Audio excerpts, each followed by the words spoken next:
বলতে চাই না। বাংলাদেশ আমরা কয়েক জাতির দেশ, মুসলমান, হিন্দু, বৌদ্ধ, খ্রিস্টান, আমরা মিলে মিশে আছি মোহাব্বতের সাথে। কথা বলুন, ঠিক কি ঠিক না?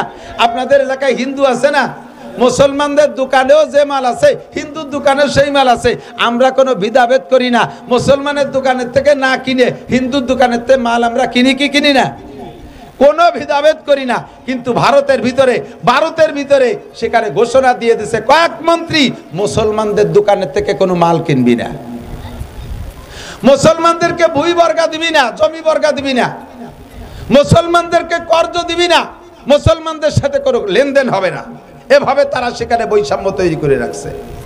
এর ভিতরে মৌলানা মিজান বলেছে, ভারতের ভিতরে এক ঠাকুর, সেই ঠাকুর আমার নবীর মূর্তি বানায়, নবীর মূর্তির নাক ভাঙ্গে। তুমি ওই দেশে নাক ভাঙবা, আমাদের এদেশেও তোমাদের অনেকের নাক আছে। ভাঙ্গার মানুষ বাংলাদেশে আছে না নাই? কথা বলেন, আছে না নাই? তোমরা মূর্তিরে যত মোহাব্বত করো, তার চাইতে লক্ষ কোটি গুণ মোহাব্বত করে মুসলমান তার নবীকে। তারা নবীর জন্য জীবন দিতে প্রস্তুত আছে। বলিনে চুপ করে থাকি। বাংলাদেশ মুসলিম সংখ্যাগরিষ্ঠ দেশ, ইসলামী সংবিধান হলো মুসলিম সংখ্যাগরিষ্ঠ দেশে মুসলমান যদি শাসক হয়, ওই দেশে মুসলমানরা থাকলে তাদের ধর্মীয় অনুভূতির পর আঘাত করবা না, তাদের মন্দির মূর্তি ভাঙবা না, তাদের ধর্মীয় বিষয় সমালোচনা করবা না। যদি করো তাহলে গুনাহ হবে। আমরা সেই উসুলের পর সেই ইসলামের সেই নীতির উপরে আমল করে তোমাদেরকে কিচ্ছু বলি না। কিন্তু তোমরা যে ওই জায়গায় বৈশা পদে পদে জ্বালাবা, আবার এই দেশে বসেও, এই দেশে বহুত হিন্দু এলাকা আছে, এখনো পর্যন্ত সে জায়গা দুই একবার মুসলমান থাকলে তাকে গরু কুরবানি দিতে দেয় না। বাংলার জমিনে থেকে কত বড় স্পর্ধা, সরকারের ছত্র ছায়ায় থাকে এত বড় বাহাদুরি করো, তারপর আমরা কিছু কই না। কিন্তু এই মুহূর্তে আর বাড়াবাড়ি করো না। তোমরা দেশের মেহমানের মতো থাকো, আমাদের কাছে যত্ন পাবা। কথা বলেন, ঠিক ঠিক না? বাড়াবাড়ি করবা তো গাড়িতে যদি চাইতে যায়, তাহলে কিন্তু মেহমান আরও বাড়ি বেশিক্ষণ থাকতে পারে না। সাবধান হয়ে যাও। আল্লাহুস সামাদ, আমার আল্লাহ অমুখাপেক্ষী, আরশ বহন করে 8 জন ফেরেশতার কাছে ঠেকা নয়। এরপরে ফেরেশতা আজরাইল আলাইহিস সালাম 8 জনের জান বের করে দিয়ে আল্লাহর কাছে জমা দেওয়ার পরে বলবে, জিবরাইল আল আন মা বাকিয়া, এখন কেডা কেডা আছে? আনতা ওয়া আনা, তুমি আছো আর আমি আছি, আর সব সাফ। আল্লাহ পাক বলবেন, আনা হাইয়ুন কাইয়ুম, আমি চিরস্থায়ী চিরঞ্জীব, লা আমুতু ওয়া লা আহইয়া, আমি মরিও না বাঁচিও না, আমি থাকবো। কুল্লু শাইইন হালিকুন ইল্লা ওয়াজহুল্লাহ, সব শেষ হয়ে যাবে, শুধুমাত্র অবশেষে থাকবে কে? আরে ভাই জোরে বলেন কে? এবার আজরাইলকে আল্লাহ বলবেন, আজরাইল এবার তোমার জানটা বের করে দাও। আজরাইল বলবে, আল্লাহ আমি তো সবাইরে মারছি, আমারে কিরা মারবে? আমারে মারার আজরাইলকে আল্লাহ পাক বলেন, তুমি আত্মহত্যা করবা। পদ্ধতি কি? রিভলভার কানে বাঁধাই দিয়ে তুমি গুলি এড়িয়ে দেবা, পিস্তল মাথায় লাগাইয়া গুলি করে দিবা তা না, তুমি তোমার বুকের উপরে হাত দিয়ে মুট করে টান দিবা, বাকি কাম আমি করব। আজরাইল যখন বুকের উপরে হাত দিয়ে মুট করে টান মারছে, আর সে আজিবের মালিক বলবেন, আল্লাহ কুন কইলে সব হয়ে যায়। আল্লাহ তখন বলবে, কুন মাইয়াতান, তুমি মরে যাও। আজরাইলের মুঠের ভিতরে তার জানটা বেরিয়ে আসবে, আর এত জোরে একটা চিৎকার মারবে জান বেরোনোর সময় আজরাইল। ওই সময় যদি পৃথিবীর সমস্ত প্রাণীও থাকতো, আজরাইলের মুখের আওয়াজে সকলে কলিজা ফাইটা মারা যাইতো। কিয়ামত শেষ, এটা হলো আন্তর্জাতিক কিয়ামত। এই ঘটনা ঘটার আগে কিছু সিগন্যাল আসবে। নবী পাক বলেন, সিগন্যাল কয়টা মুখস্থ করাই দেই, এই কয়টা শুনে চলে যাবেন, এই কয়টা শুনে মুখস্থ করে চলে যাবেন। হুজুর বলেন, হ্যাঁ দিক তাকান, কিয়ামত আসছে, এই মূল বড় বড় ঘটনা ঘটবে। তার আগে কিছু ছোট ঘটনা। 1 নম্বর ঘটনা হলো ইজাত্তু কিজাল ফাই উদাওয়ালা। যখন দেখবা মানুষে, মুসলমানরা যুদ্ধে বিজয়ী সম্পদ, যুদ্ধে বিজয়ী দেশ, যুদ্ধে স্বাধীন করা দেশ নিয়ে 2 দলে কামলা কামলি করবে, প্রত্যেকে বলবে এটা আমরা স্বাধীন করেছি, এটা আমাদের সম্পত্তি। এই নিয়ে যখন কামলা কামলি চলবে, মারামারি চলবে, এই নিয়ে মারামারি চলবে যে এদেশ আমরা স্বাধীন করেছি, এদেশ আমাদের, তখন বুঝবা যে কিয়ামত বেশি দেরি নেই। এই যে বলবে, এইটা কি বলবে আরো বাকি আছে, না এই বলা বলি চলতেছে? কতক্ষণ বলা বলি চলতেছে। স্বাধীন করছে কে? তাও মুক্তিযোদ্ধারা জানেন। ঘোষণা দেশে কে? তাও মুক্তিযোদ্ধারা জানেন। যুদ্ধ করছে কারা? তাও মুক্তিযোদ্ধারা জানেন। অথচ এই কথাটা নিয়ে এখন এই দেশের সম্পত্তি নিয়ে 2 দলে মারামারি চলতেছে কি চলতেছে না? 1500 বছর আগে বিশ্বনবী বলেছে এটা কিয়ামতের আলামত। বেশি বাড়বো না। ইজাত্তু কিজাল ফাই উদাওয়ালা। 2 নম্বরে ওয়াল আমানাতু মাগনামা, যখন আমানতকে গনিমত মনে করবে, আমানত কি? আমানত গচ্ছিত জিনিস। আমাকে আল্লাহ তাআলা আমানত দিয়েছে কিছু সম্পদ, আমাকে আল্লাহ তাআলা আমানত দিয়েছে সন্তান, আমাকে আল্লাহ তাআলা আমানত দিয়েছে একটা ওয়ার্ডের দায়িত্ব, আমাকে আমানত দিয়েছে ইউনিয়নের দায়িত্ব, আমাকে আমানত দিয়েছে উপজেলার দায়িত্ব, আমাকে আমানত দিয়েছে একটা সিটের দায়িত্ব এমপি বানাইয়া, আমাকে একটা মন্ত্রণালয়ের আমানত দিয়েছে, আমাকে ডিসি হিসেবে একটা ডিস্ট্রিক্টের আমানত দিয়েছে, ওসি হিসেবে আমাকে একটা থানার আমানত দিয়েছে, টিওনো হিসেবে একটা থানার আমানত আমাকে দিয়েছে, এসপি হিসেবে একটা পুলিশ লাইনের আমানত আমাকে দিয়েছে, আব্বা হিসেবে কয়েকটা সন্তানের আমানত আমাকে দিয়েছে। এই আমানতকে যখন গনিমত মনে করবে, গনিমত কাকে বলে? যুদ্ধে বিজয়ী সম্পদ মুসলমানদের মুজাহিদদের ভিতরে বন্টন হয়, এই মালকে বলা হয় গনিমতের মাল, এইটা খাওয়া জায়েজ। যখন আমানতকে গনিমত মনে করিয়া ইচ্ছে মতো ব্যবহার করবে। কত প্রমাণ চান? যে কয়জনের নাম কইছি এই কয়জন তার আমানতের ভিতরে খেয়ানত করছে কি করে নাই? জোরে বলেন, করছে কি করে নাই? আমানতের খেয়ানত কি পরিমাণ করছে? এখন তত্ত্বাবধায়ক সরকার আইসা, অন্তর্বর্তীকালীন সরকার আইসা হিসাব করে করে বর্তমান নগদে যারা ফেল করছে তাদেরটা ধরছে। আরো 15 বছর আগেও একদল ক্ষমতায় ছিল, তারাও এরকম বহুত অন্যায় করে টরে গেছে। সেই জামানায় যারা ছিল ফখরুদ্দিন, ইয়াজউদ্দিন, মঈনুদ্দিন, তাদের কাছে তারাও ধরা পড়েছিল। কথা বলেন ঠিক কি ঠিক না? যারাই এই ক্ষমতায় বসে তারাই আমানতের খেয়ানত করে। কন্ট্রাক্টরের কাছে রোডের আমানত পিচ মারিয়ে দেয়, খোয়া মারিয়ে দেয়, রাস্তা বানাইয়া এই মাথায় ওই মাথায় জাতি জাতি রাস্তার পিছন দিয়ে টিউমার, বিষ ফুড়া, খাইজনি, চুলকনি, কথা কয় না? কারেন্টের খাম্বা তার সহ গিলে খেয়ে ফেলায়। আমাদের দেশের আমানত শাহ এরকম আছে না নাই? কন্ট্রাক্টরের নামও আমানত শাহ। কন্ট্রাক্টরের নাম কি? আমানত শাহ, খেয়ানত শাহ হয়ে গেছে। বিজিএফ কার্ড বিক্রি করে টাকা খায়, পঙ্গু ভাতা বিক্রি করে টাকা খায়। এই জাতীয় মেম্বার চেয়ারম্যান তো বাংলাদেশে জন্ম নেয় নাই। কথা কয় না? ও দোস্ত, হজে যাইয়া কুরবানি করে আসি। যারা হজে গেছেন হাজি সাহেবরা, এলাকার বহু হাজি আমি ওখানে দেখেছি। এলাকার মানুষের পয়সা আছে, ছেলেরা বিদেশ থেকে বাপরে হজ উমরা করায়। তো হজ করেছেন, কুরবানি করেছেন, আপনার কুরবানির জন্তুর গোশত আপনি খেয়ে আসেন নাই, ওটা ওই জায়গায় জবাই করে, বরঞ্চ আপনি নিজেও জবাই করেন নাই, মুআল্লিমরে দায়িত্ব দিচ্ছেন, সে জবাই করে গাদি মেরে থুই আসছে। ওই দুম্বার উট এইগুলো পরবর্তীতে ওই সৌদি আন্ডা ওর মোহতাজ না, ওগুলো তারা খায় না। ওগুলোরে ধুইয়ে মুছিয়ে কাফন পরাইয়া সুন্দর করে জানাজা ছাড়া বিভিন্ন দেশে, গরিব দেশে পাঠায় দেয়। সবচেয়ে বেশি আসে বাংলাদেশে এই দুম্বার উট, সবচেয়ে বেশি আসে। আমার কসম কে বললে মিথ্যাবাদী হবে না, উট তো আপনারা চোখেই দেখেন নাই। মাঝে মাঝে একসময় দুম্বা দেখতেন, ইদানিং তো প্রত্যেকে 8-8টা করে পান।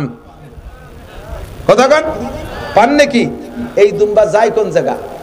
নিতান্ত গরিব, অসহায়, এতিম, বাপ নাই মা নাই, 70 বছর আগে আব্বা মা মারা গেছে, উনি এখন শিল্পপতি, কোটিপতি, বড় বড় ইত্যাদি। ঘরের ভিতরে কবর একটা বানায় এনেছে, বিশাল কবর, লম্বা ডিপ ফ্রিজ, বস্তা ভরে তার ভিতরে নিয়ে সারা বছর কুরবানির গোশত দিয়া উনি বরকত হাসিল করে। আছে না নাই? কতক্ষণ নাম তার আমানত শাহ। বাংলার কপাল পড়ছে, এদেশের কপাল পড়ছে, আর জ্বলবে কবে তা বলা যায় না। সারাটা বাংলার জমিনে আগুন লেগে গেছে। কাদের কারণে? আর কের কারণে না, আপনাদের মতো সাধারণ পাবলিকের কারণে না। আল্লাহ নবী বলেন, ইজা কানা উমারাকুম শিরারাকুম, যখন তোমাদের দেশের নেতারা হবে বদমাশ, নেতারা হবে চোর, নেতারা হবে লুচ্চা, বউতিয়ে হোটেল হোস্টেলে রাত কাটাইবে, নেতারা হবে মারিংম্যান, জাতির হক মেরে খাবে, লুটিয়ে খাবে, এতিমের মাল মেরে খাবে, ফাবাতানুল আরদে খায়রু মিন জাহরিহা, ওই নেতার কারণে দেশের কপাল পড়বে। সাধারণ পাবলিক তোমরা দোয়া করো কোনো মতে কলেমা পড়ে মাটির তলে যাইতে পারো কিনা। শুধু আমলিগের দোষ দিয়ে লাভ নাই। কোন সাসিবা কম, আমাদের গোপালগঞ্জে ভাষায় কয় কোন সাসিবা কম, সালুন খার জম। কোন সাসিবা কম, সালুন চেনেন? সালুন চেনেন? চেনেন? জোল পুরনো বাংলা সালুন। কোন সাসিবা কম, সালুন খার জম, সব সাসিরে চিনি। এদের কারণে দেশে বর্তমানে অশান্তি। কথা বলেন ঠিক কি ঠিক না? যত অশান্তি সব তাদের কারণে। ওলামানা কেশিয়ার কয় শুক্রবার মসজিদে আসে না, কয় জুম্মা। কেন আসে না? কেশিয়ার ক্যাশের টাকা দিয়ে মাইয়ে বিয়ে দেশে, পরে তা মসজিদের কাজের সময় শোধ দিতে পারে না। ক্যাশের টাকা দিয়ে নিজে মুসলমানি নেছে। কেশিয়ার কে বুড়ো বয়সে মুসলমানি নেয়নি। ও সময় মতো নেই বয়স হয়ে গেছে 32, তাই নিয়ে সমালোচনা চলতেছে যে তোমাদের মসজিদের ক্যাশিয়ার আইজও মুসলমানই নেই লজ্জাতে মুসলমানই নীতি যে সে মসজিদের ক্যাশের টাইদি নিয়ে ফেলেছে। ক্যাশের টাকা আমি জানি, ক্যাশের টাকা দিয়ে সুদির পর লাগাইয়া খায়, ক্যাশের টাকা দিয়ে দোকানের পুঁজি বানায়, ক্যাশের টাকা দিয়ে জমি বন্ধক রাখে, ক্যাশের টাকা নিজের সব জরুরতে লাগায়। মাসআলা জেনে নেন, যারা ক্যাশিয়ার আছেন খালি মসজিদ না, এই রকম আমানত যাদের কাছে, মসজিদের আমানত, মাদ্রাসার আমানত, আপনি আমার সাথে চলেন, এখনই দেখাবো আমার মাদ্রাসার টাকা রাখার একটা ব্যাগ আমার আছে, ওর ভিতরে আজ থেকে আরো 10 বছরই আগে নিয়ে 4 আনার কয়েন, 4 আনা যে সময় 4 আনা চলতো 25 পয়সা, সে কয়েনও রয়ে গেছে। আমার পকেটে মাদ্রাসার 1 টাকা 5 টাকার কয়েন আছে, আমি আমার পকেটে নিজস্ব 5 টাকা নাই, 1000 টাকার নোট আছে। আল্লাহর রহমতে আমার পান খাওয়ার চাহিদা হলে আমি 1000 টাকার নোট ভাঙ্গাইয়া পান খাই, আমি মাদ্রাসার ওই 5 টাকা দিয়ে আমি খাইয়া পরে শোধ দেবো, তাও আমি করি না। মসজিদের টাকা, মাদ্রাসার টাকা, আমানতের টাকা আপনার কাছে থাকলে ওই টাকা কমিটির সাথে পরামর্শ করা ছাড়া খুচরো টাকারে আস্ত বানাতে পারবেন না, আস্ত টাকারে ভাঙ্গাতেও পারবেন না। কোথায় তাকে সুদের পর লাগানো, কোথায় তাকে জমি খেত করা, কোথায় তাকে নিজের কাজে ব্যবহার করা। আল্লাহর নবী বলেন, যখন দেখবা এই সমস্ত আমানতের উপরে খেয়ানত চলতেছে, তখন বুঝবা দুনিয়ার 12টা বাইজে গেছে, কিয়ামত আর বেশি বাকি নাই। এই ঘটনা কি সামনে হবে না চলতেছে? সামনে হবে না চলতেছে? তাহলে কিয়ামতের সিগন্যাল এসে গেছে। কতক্ষণ ঠিক কি ঠিক না? এগুলো তো করে সব ওই কি বলা হয়, ওই ঢাকা, সিলেট, চট্টগ্রাম, কুমিল্লা, নোয়াখালী ওই দিকের মানুষ। আমাদের এদিকের মানুষ তো এই দোষ নাই। কতক্ষণ আছে? আছে না নাই? 100% আছে, ঠিক কিনা? ওয়াল আমানাতু মাগনামা। 2 এদিক টাকা যুবকরা মনে রাখো, খাতায় লেখো, যদি মোবাইলই থাকে লিখে নাও। 15টা কারণে কিয়ামত কাছায় গেছে। তার ভিতরে একটা হলো যুদ্ধে বিজয়ী সম্পদকে নিজের মনে করে এর ভিতরে আধিপত্য গাড়া। 2 নম্বরে আমানতের খেয়ানত করা, আল আমানাতু মাগনামা ইজাতু কিজাল ফাইউ দাওয়ালা। 2 নম্বরে ওয়াজ যাকাতু ওয়াল আমানাতু মাগনামা ওয়াজ যাকাতু মাগরামা। যখন উম্মতে এদিক যাকাতকে জরিমানা মনে করবে, এ ভাই যাকাত দেওয়া কি নফল না ফরজ? জোর হলো না? যাকাত ফরজ। আমরা উলামায়ে কিরামরা যাকাতের পরামর্শ দিয়ে যাকাত আদায় করি, সুন্দর করে বুঝাই, আপনার মাল পাক করে। যাকাতের 2টা গুণ। এদিক যাকাতের একটা গুণ হলো যাকাতি উনমিল মাল, যাকাত দিলে মাল বাড়ে, বলেন সুবহানাল্লাহ। যাকাত দিলে মাল বাড়ে। 2 নম্বরে ওয়াজ যাকাতু ইউজাক্কিল মাল, যাকাতে মাল পাক করে। একটু লক্ষ্য করে শুনতে হবে। আপনারা যারা ব্যবসা বাণিজ্য করেন, আপনার দোকানের পুঁজি যদি 52.5 ভরি রূপা, কত? 52.5 ভরি রূপার দাম। 1 ভরি রূপা বর্তমানে 2000 টাকা। 52.5 দুগুণী 1,05,000। আপনার দোকানে যদি খেয়াল করতেছে না, ব্যবসায়ী বাণিজ্যিকরা খেয়াল করতেছেন না, জীবন ভরে হারাম খাইতেছেন, আপনার উপরে যেই যাকাতের টাকা ফরজ হয়েছে বের করে গরিবকে দেওয়া, ওই টাকা না দিয়ে যদি খান, শুয়োরের গোশত খাওয়ার মতো গুনাহ হবে, শুকরের পায়খানা খাওয়ার মতো গুনাহ হবে, ওটা হারাম। এজন্য যাকাতটা ভালো করে বুঝে নেন। আপনার দোকানের ব্যবসায়ী মাল পুঁজি যদি থাকে 1,05,000 টাকার মাল, এই 1,05,000 টাকা পুঁজি খাটাইয়া 1 বছর ব্যবসা করেছেন, আপনার সংসার সুন্দরভাবে চলছে, আপনি কোথাও দিনাদায়িক নাই, আপনার ডাইনিও আপনার ব্যাংকে জমা করেন নাই, শুধু ওই ব্যবসার ভিতরে 1,05,000 টাকার মাল আছে। আপনি বছরের শেষে যাইয়া 365 দিন একরকম ব্যবহার করবেন, 66তম দিন যাইয়া ওর থেকে 40 ভাগের 1 ভাগ, 40 ভাগের 1 ভাগ, 1,02,500 টাকা, আর 5,000 টাকায় যে কয় টাকা আসে, এই কয় টাকা বের করে গরিবকে দেওয়া ফরজ। যদি আপনি না দেন, তাহলে আপনার পুরো মাল আপনার জন্য 366তম দিন যাইয়া ওর থেকে একটা চকলেট আপনি খাইতে পারবেন না, হারাম হয়ে গেছে, ওর কিচ্ছু আপনি ব্যবহার করতে পারবেন না। এই টাকা বের না করা পর্যন্ত আপনার বাকি টাকা পাক হবে না। এর জন্যই বলে যাকাত ইউজাক্কিল মাল, যাকাতে মাল পবিত্র করে দেয়। খোদার কসম, যাকাত দেওয়ার অভ্যাস করেন, ইনশাল্লাহ মাল বেড়ে যাবে। বিশ্বাস হয়? আল্লাহ যদি মাল দেয়, তাহলে যাকাত দেবেন কারা কারা? আল্লাহকে একটু হাত দেখান তো। সত্যি দেবেন? সত্যি দেবেন? যাকাত দেবেন? যাকাত দেবেন? মাশাআল্লাহ, হাত নামান। যাকাত দেবেন খোলা ময়দানে, দোষ নাই। যাকাত দিয়ে শুধু যাকাত দিয়ে ইউটিউব করবেন, দোষ নাই। ছেড়ে দেবেন, ইউটিউবে চ্যানেল করে ছেড়ে দেবেন, বড় গরু কুরবানির গরু কিনে বিশাল ষাঁড় 6 লাখ 8 লাখ টাকা দিয়ে কিনে রাস্তায় ষাঁড়ের শিঙি রং মাখাইয়া গলায় ঘন্টি দিয়ে রাস্তায় বাঁধতে থবেন বেশ কয়েকদিন পর্যন্ত। এটা দেখাবেন, মানুষকে দেখাবেন। কেন জানেন? যারা কৃপণ কুরবানি দেয় না, ওই আইডিয়াটা রাস্তায় যারা যখন সিং জাহি দেয়, ওই কৃপণকে কলজে যে কোপ লাগে।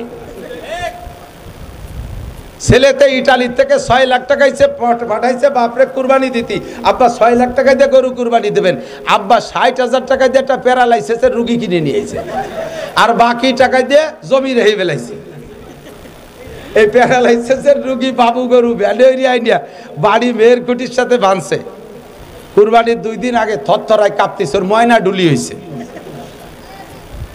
নালাইতেছে, চাবাই না খায় না কিছু, দৌড়ই চলে আইছে মাদ্রাসায়, হুজুর এ গরু তো কুরবানির দিন পর্যন্ত টেকবে না, একদিন আগে কুরবানি দিলি কি হয় নাকি হুজুর?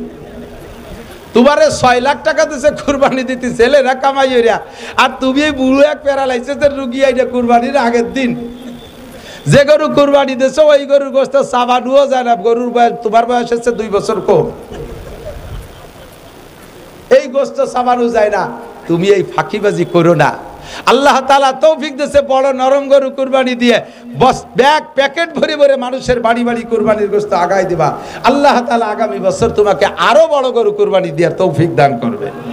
এবার যাকাত দিয়ে দেখেন, আগামীবার আল্লাহ তাআলা আরো বেশি তৌফিক দেবে। তবে যাকাত, এদিক তাকান, প্রত্যেক ইবাদতের ফিল্ড আছে। প্রত্যেক ইবাদতের কি আছে? নামাজ পড়তে হয় কোন জায়গায়? আরে কথা কয় না রে, অপ্রয়োজনীয় কথা বলতেছি। নামাজ পড়তে হয় কোন জায়গায়? ঈদের নামাজ কোন জায়গা? জুমার নামাজ কোন জায়গা? জানাজার নামাজ কোন জায়গা? মাঠে, ঠিক না? তাহলে এই ইবাদতের একটা ফিল্ড আছে না? হজ করতে হয় কোন জায়গা? মক্কায়। উমরা করতে হয় কোন জায়গা? মক্কায়, ঠিক না? তাহলে এই সব ইবাদতের ফিল্ড আছে। তাহলে যাকাতেরটা ইবাদত, এরও ফিল্ড আছে। এর ফিল্ড কি? আপনার বাড়ি যাকাতের মাল নিয়ে বসে থাকবেন, আর গরিব গুরাবা এসে লাইন দিয়ে এই যাকাতের মাল নিতে আসবে, হাতেরতে বাচ্চা পড়ে যে পাড়া খেয়ে মরিয়ে যাবে। আপনি এই গুনাই তো কভার করতে পারবেন না। যাকাতের ফিল্ড হলো, আল্লাহ তাআলা যদি তৌফিক দেয় তাহলে যাকাতের মাল প্রত্যেক গরিবের বাড়ি বাড়ি যে আগায় দিয়ে আসবেন, প্রত্যেক গরিবের বাড়ি বাড়ি যে আগায় দিয়ে আসবেন। নির্বাচনের সময় স্লোগান দেন, অথচ কাজের সময় নাই। বোতল ভাইয়ের পরিচয় গরিব দুঃখীর দরজায়, বোতল ভাইয়ের পরিচয় গরিব দুঃখীর দরজায়। ওই গরিব দুঃখীর দরজায় ভোটের পরে তো তুমি গরিব দুঃখীর বাড়িই চেনো না। কতক্ষণ ঠিক কি ঠিক না? যাকাত দেবেন ফিল্ডে যাইয়া, প্রত্যেকের বাড়ি বাড়ি যে পৌঁছাই দিয়ে আসবেন যাকাত, তাহলে যাকাতের সঠিক হক আদায় হবে। এই কথাগুলো যে বলতেছি, কয় যে এটা হলো হুজুরকে একটু কামাই করার একটা পথ। এই হুজুর আমার সম্পত্তি আমি যে খুশি বা যেভাবে খুশি ব্যবহার করব, উনি এতভাবে পাম্পট্টি দিয়ে নেবে কে? এটা আমাকে উপর একটা জরিমানা ধরতেছে। আল্লাহ নবী বলেন, যাকাত মাগরামা, যাকাতরে জরিমানা মনে করবে। আবার দেবে যাইয়ে কি? লাস্টে রমজান মাসে দেয়। এই 3 সিজনে আগে দিত রমজান মাসে শুধু শাড়ি আর লুঙ্গি, আর ইদানিং শীতকালে কম্বল দেয়। এদিক দেয়নি কি কম্বল? কম্বল দেয়। 5,000 7,000 টাকা দামের কম্বল দেয় না যাকাতে? এটা একটা কম্বলের দাম 7,000, 60 টাকা। কথা কন না কে?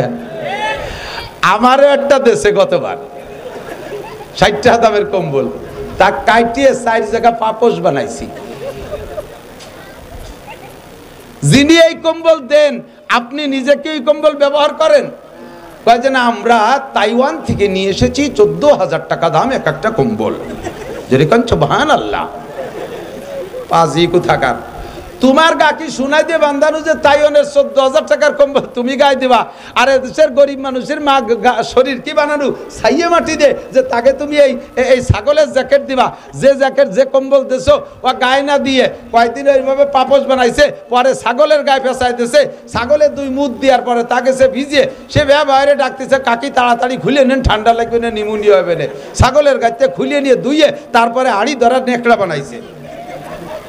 ওই গরিব মানুষ ব্যবহারও করে না, যত গরিবই হোক না কেন। কতক্ষণ? 5,000 কম্বল না দিয়া 100 খান কম্বল দেন। 5,000 কম্বল না দিয়া 100 খান দামি কম্বল দেন। 100 খান দামি কম্বল একজনকে দেবেন, 30 বছরের মধ্যে তারে আর কম্বল দেওয়া লাগবে না। কথা বলেন ঠিক ঠিক না? একটা দামি কম্বল যত্ন সহকারে গরিব মানুষ 20-30 বছর পর্যন্ত ব্যবহার করতে পারে। লুঙ্গি একটা দেশেন, 2 বার ধোয়ার পরে তার মার কেটে গেছে, পরিয়ে দরজার মসজিদের দরজায় দাঁড়াইছে, ভিতরেতে যারা চাই রয়েছে দেখে এই পাশে পাশে একেবারে আর এক মসজিদের মুসল্লি তার লুঙ্গির হুটোই দিয়ে দেওয়া যায়।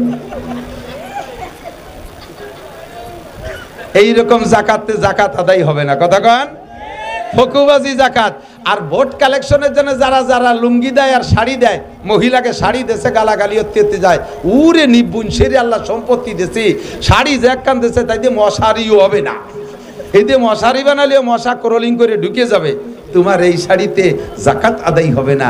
সাবধান থেকো, তুমি যে জিনিস ব্যবহার করো, যে জিনিস নিজে পছন্দ করো, ওই জিনিসই তুমি দান করবা। যে জিনিস নিজে ব্যবহার না করতে পারো, ওই জিনিস দান করলে নেকি পাবা না। ও জাকাতু মাগরামা, 3 নম্বর অপরাধ হলো উম্মতে জাকাত দিতে যাবে না। আরে খালি টাকা, এদিক খালি টাকার জাকাত না, খালি টাকার জাকাত না। আপনাদের দেশে পাট হয় না? পাট জমিনের ফসলকে, ফসলের জাকাতকে বলে ওসর। পাট ফলাইতে এবং কাটিয়ে কুটিয়ে পরিষ্কার করতে খরচ বেশি, 40 ভাগের 1 ভাগ। ইরিদান ফলাইতে কাটিয়ে কুটিয়ে আনতে খরচ বেশি, সার ওষুধ কীটনাশক দিয়ে 40 ভাগের 1 ভাগ। দেশে আর একটা ফসল হয় এই কার্তিক মাসে বুন হয়, ওর পিছনে অত খরচ নাই, সার ওষুধ পানি পুনি লাগে না, খেসারি কলই মুসুরি এগুলো, ঠিক কি ঠিক না? এর পিছনে কোনো খরচ নাই। এটা দিতে হবে 10 ভাগের 1 ভাগ।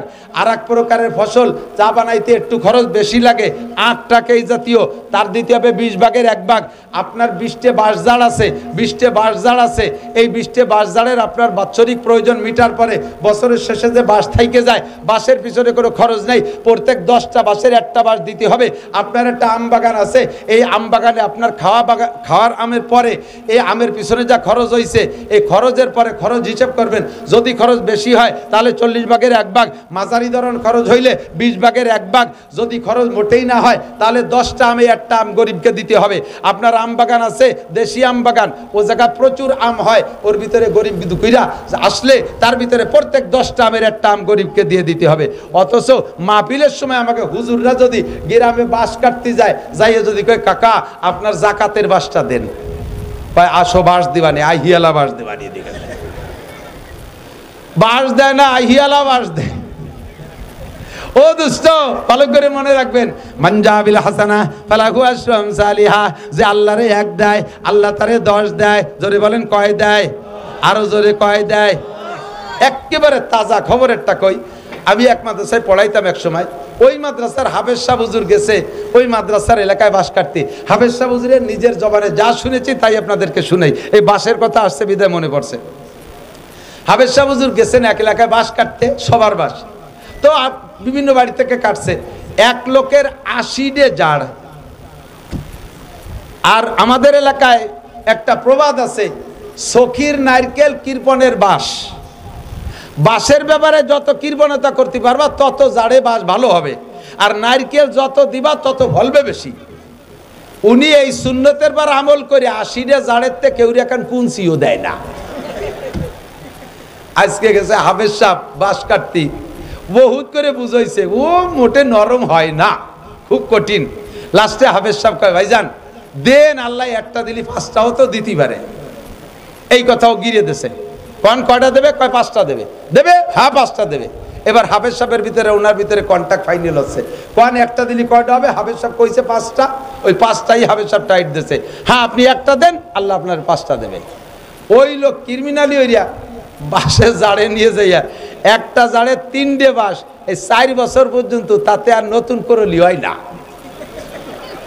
তা হাফেজ সাহেব কইছে একটাই 5টা হবে, তো এনতে যদি একটা দেয় তাহলে 5টা হবে, তাহলে জাড়টা ফিরে নতুন হলো। কয় যে এনতে টাকা কেটে নেন, এই জায়গায় 4টা নেন। সত্যি হাফেজ সাহেব সেই 4টা কেটে নিয়ে আসছে। তো উনি তো উনার কায়দায় ওই সেই সময় ওয়াজের দরকার কইছে, বাঁশের দরকার নিয়ে আইছে। তো ওই লোক গিরিয়ে দিয়ে রাখছে একটাই 5টা হবে, দেখি কোন জাড়ে 5টা হয়। আর যে জাড়েতে দিছি দেখি ওই জাড়ে হয় নাকি। আল্লাহর এমন কুদরত, 3-4 বছর করলি হয় না, 3 বাঁশ নিয়ে খাড়াই রয়েছে। এই বছর সেই জাড়ে 5টা করলি বেরোইছে। করলি বোঝেন তো, বাঁশের চারা, এই 5টা বের হয়েছে। যত্ন সহকারে 5টা বাঁশ রেখে ওই চির মোটা মোটা কায়দা মতো মোটা, সুবরি গাছের মতো একটা মোটা। পরের বছর হাফেজ সাহেব বাঁশ কাটতে যে ওই বাড়ির দ্বারে যে আবার ডাক দিয়েছে, ভাইজান বাড়ি আসছেন নাকি? মাদ্রাসার বাঁশ কাটতে আইছি। হাফেজ সাহেবের তার মনে নাই যে ওই বাড়ি এই 5 মাসের কন্ট্যাক্ট করিয়েছিল। হাফেজ সাহেবের আওয়াজ পাইয়া ওই লোক ঘরের ভিতরতে কুরল নিয়ে বার হইছে। বেরোনোর সাথে সাথে ছেলেরা কয় যে হুজুর হয়েছে সেই লোক। কি যেন হয়েছে, আপনি গতবার 5 মাসের কথা কইছেন, মনে হয় তা হই নেই, দিবেন আজকে বাস কায়দা মতো দেবেন। এই ছেলেরাও ভয়তে দৌড় মারছে, হাফেজ সাহেব গুড়ি পায় পিছে। ও লোক টের পাইছে যে ভয় পাচ্ছে, কয় হুজুর কি খবর, চলে যান, কে বাস নেবেন না? ছিলাম এলাই গেছে কথা। হুজুর ভয় নাই, এদিক আসেন, ভয় নাই, এদিক আসেন, আগে আল্লাহর কুদরত দেখে যান। আমি আল্লাহর কুদরত চোখ দিয়ে দেখেছি। আমার সেই জাড়ে আপনি বলছেন আল্লাহ 5টা দেয়, একটা দিলি, এই দেখেন সেই 5টা এই যে। আমার বিশ্বাস হয়েছে, আপনি যদি ওই সময় বলতেন যে আল্লাহ 1-এ 10 দেয়, তাহলে আমার এই জাড়ে 10টা বাসি হইতো। আমি যদি একটা দিলি আল্লাহ 5টা দেয়, আমার 80টে জাড়ের থেকে 80টে বাস নেবেন আজকে, বন্না সুবহানাল্লাহ। 80টা জাড়ের থেকে 80টা বাস নেবেন, তাহলে 80টা নিয়ে গেলে 5-8 40, 400 থেকে 80টা আপনারা নিলেন, আমার থাকবে আরো 320টা। তাহলে আমি দেয়াতে আমার লস কি? আয-যাকাতু ইউনমিল মাল, আল্লাহর কসম আপনি ইয়াকিন রাখেন, যাকাতে মাল বাড়ায়, ওশরে মাল বাড়ায়। আমরা যখন এগুলো বন্ধ করে দিয়েছি, আল্লাহ পাক রব্বুল আলামিন নিজ হাতে নিয়ে নেয়, ইরিদান মাঠের থেকে নিয়ে নেয়, বাঁশের করলির মাথা ভেঙে যায়, আম গাছে কি পরিমাণ মুকুল হয়, অথচ জালি হয় কম, লাস্টে যে টিকতি যে কটা টেকে, তা আবার আমপান, ফানি, নার্গিস, আইলা, বুলবুল দিয়ে বাড়ই ধুলোই সব সাফ করে দেয়। লাস্টে যে কটা গাছে থাকে, তার ভিতরে আবার ইঞ্জিনিয়ার যে বসে দেয়। খাওয়ার কোনো কায়দা নাই। অযাকাতু মাগরামা, কিয়ামতের আলামত। উম্মতে যখন যাকাতরে জরিমানা মনে করবে। আমরা সব জায়গার যাকাত দেব তো ইনশাআল্লাহ? ফসলের যাকাত দেবেন তো ইনশাআল্লাহ? হুজুররা পাট কালেকশন করতে আসে, কোন পাট দেয় জানেন? ভালো ভালো সোনালি আঁশ, যেগুলো সোনালি আঁশ এক জায়গাতে রয়েছে, সেদিক হুজুরকে নেয় না। কুষ্টা আছে এক জায়গা, কয়টা গোড়ার কুষ্টা। এক কবরের ভিতরে 40 কবর দেশে, লাস্টে আলকাতরার মতো হয়ে গেছে পানি, ওর মধ্যে যে পাট জাগ দেশে, সেই পাট কয়টা বাইসিয়ে এনে থুইছে, মহিলাকে চুলির মতো দেয়া যাচ্ছে, যাও ওই জায়গাতে 5 মুঠা নিয়ে যাও। আল্লাহ কয় আগামী বছর পাট ভিজেই দিছিস, তোর এলাকায় পানি দেব না। ভালো পাটগুলো বেশি আমার মৌলবীকে এরকম আগালিয়ে পাট, এরকম কি বলা হয়, গুড়ার কোষ্টা দিয়ে তুমি যাকাত আদায় করতে আসো, হবে না। লান তারালুল বিররা হাত্তা তুনফিকু মিম্মা তুহিব্বুন, যতক্ষণ পর্যন্ত তোমার ভালোবাসার মাল দান না করবা, অতক্ষণ তুমি নেকি পাওয়ার আশা করতে পারো না। এই যে কালেকশন, এদিক দেখেন, এই ব্যাগ নিয়ে কালেকশন করছে না ভিতরে, যাইয়ে দেখেন গে কত রঙের টাকা ওই ব্যাগের মধ্যে আছে। আমি এর খবর জানি, মাঝে মাঝে কোনো কোনো এলাকায় বক্তারা এগুলো জানে। রাজবাড়ি এলাকার মাহফিলি গেলে এই মাঠে যা কালেকশন হয়, ওরা গোনে না, ওই ব্যাগ ধরে হুজুরে দিয়ে দেয় যে হুজুর আপনি বাড়ি যে গুনি দেন। এইরকম ছেঁড়া টাকা যে কি পরিমাণ, ফকিরি নেই নাই, বাসালা নেই নাই, খিয়ালা নেই নাই, এ জায়গা গেছে অন্যাসে ছেড়িয়ে দিয়েছে, যাক পকেট সাফ হয়ে যাক, এই আলাই বেলায় দিয়ে। আবার নেকির আশা করো। অযাকাতু মাগরামা, 4 নম্বর তো এই আর কথা বলবো না, এদিক থেকে 4 নম্বরে কিয়ামতের আলামত তুল্লিমা। এই কথা কইস কেন? অতুল্লিমা লিগাইরিদ্দিন, মুসলমান দিন শিখতে চাইবে না, জেনারেল শিক্ষার পিছনে সন্তানকে নামাই দিবে। দিন শিক্ষাকে তারা ফকিরি বিদ্যা মনে করবে, অপমানী মনে করবে। ছেলেরে মাদ্রাসায় দিলে অন্য মানুষে তারা ধিক্কার দেয়। দিক থাকান, কোনো স্কুলের মাস্টার, কোনো স্কুলের একটা ছাত্র ক্লাস 5-এ স্কলারশিপ পাইছে, ছেলেটা বড় মেধাবী, গড় নাম্বার পেয়ে গেছে 99। ছেলের স্কুলের স্যাররা তাকে দিয়ে বড় আশা করে, এই নাম্বার শুনে আত্মীয়স্বজন সবাই তাকে দিয়ে আশা করে। ছেলের আব্বা নিয়ত করেছে আমার ছেলেরে মাদ্রাসায় দেব। এদিক থাকান, মাদ্রাসায় দেন আপনারা ছেলেদেরকে। কোনটা দেন মাদ্রাসায়? যেটাই একেবারে আকড়াই বাকড়াই উড়ে বাদামিয়ে আসুচা আপাও দোয়া বুনো বাদামিয়া, বিয়াদবের গুরু, দেশের ওর স্যাঙ্গা ঠেলায় দেশে আম থায় না, ওরের মুরগি চুরিয়ে রে খায়, কেউ তার সাথে না পারিয়া প্রাইভেট মাস্টারে মারছে, প্রাইমারির মাস্টারে মারছে, ওকে কয়বা বেটারে বাইরে দূরিয়ে, সেইটি হয়েছে সবচাইতে বদমাইশ, সেইটির নিমাদে হুজুর, এটির হক্কানি হুজুর বানাই দিয়ে।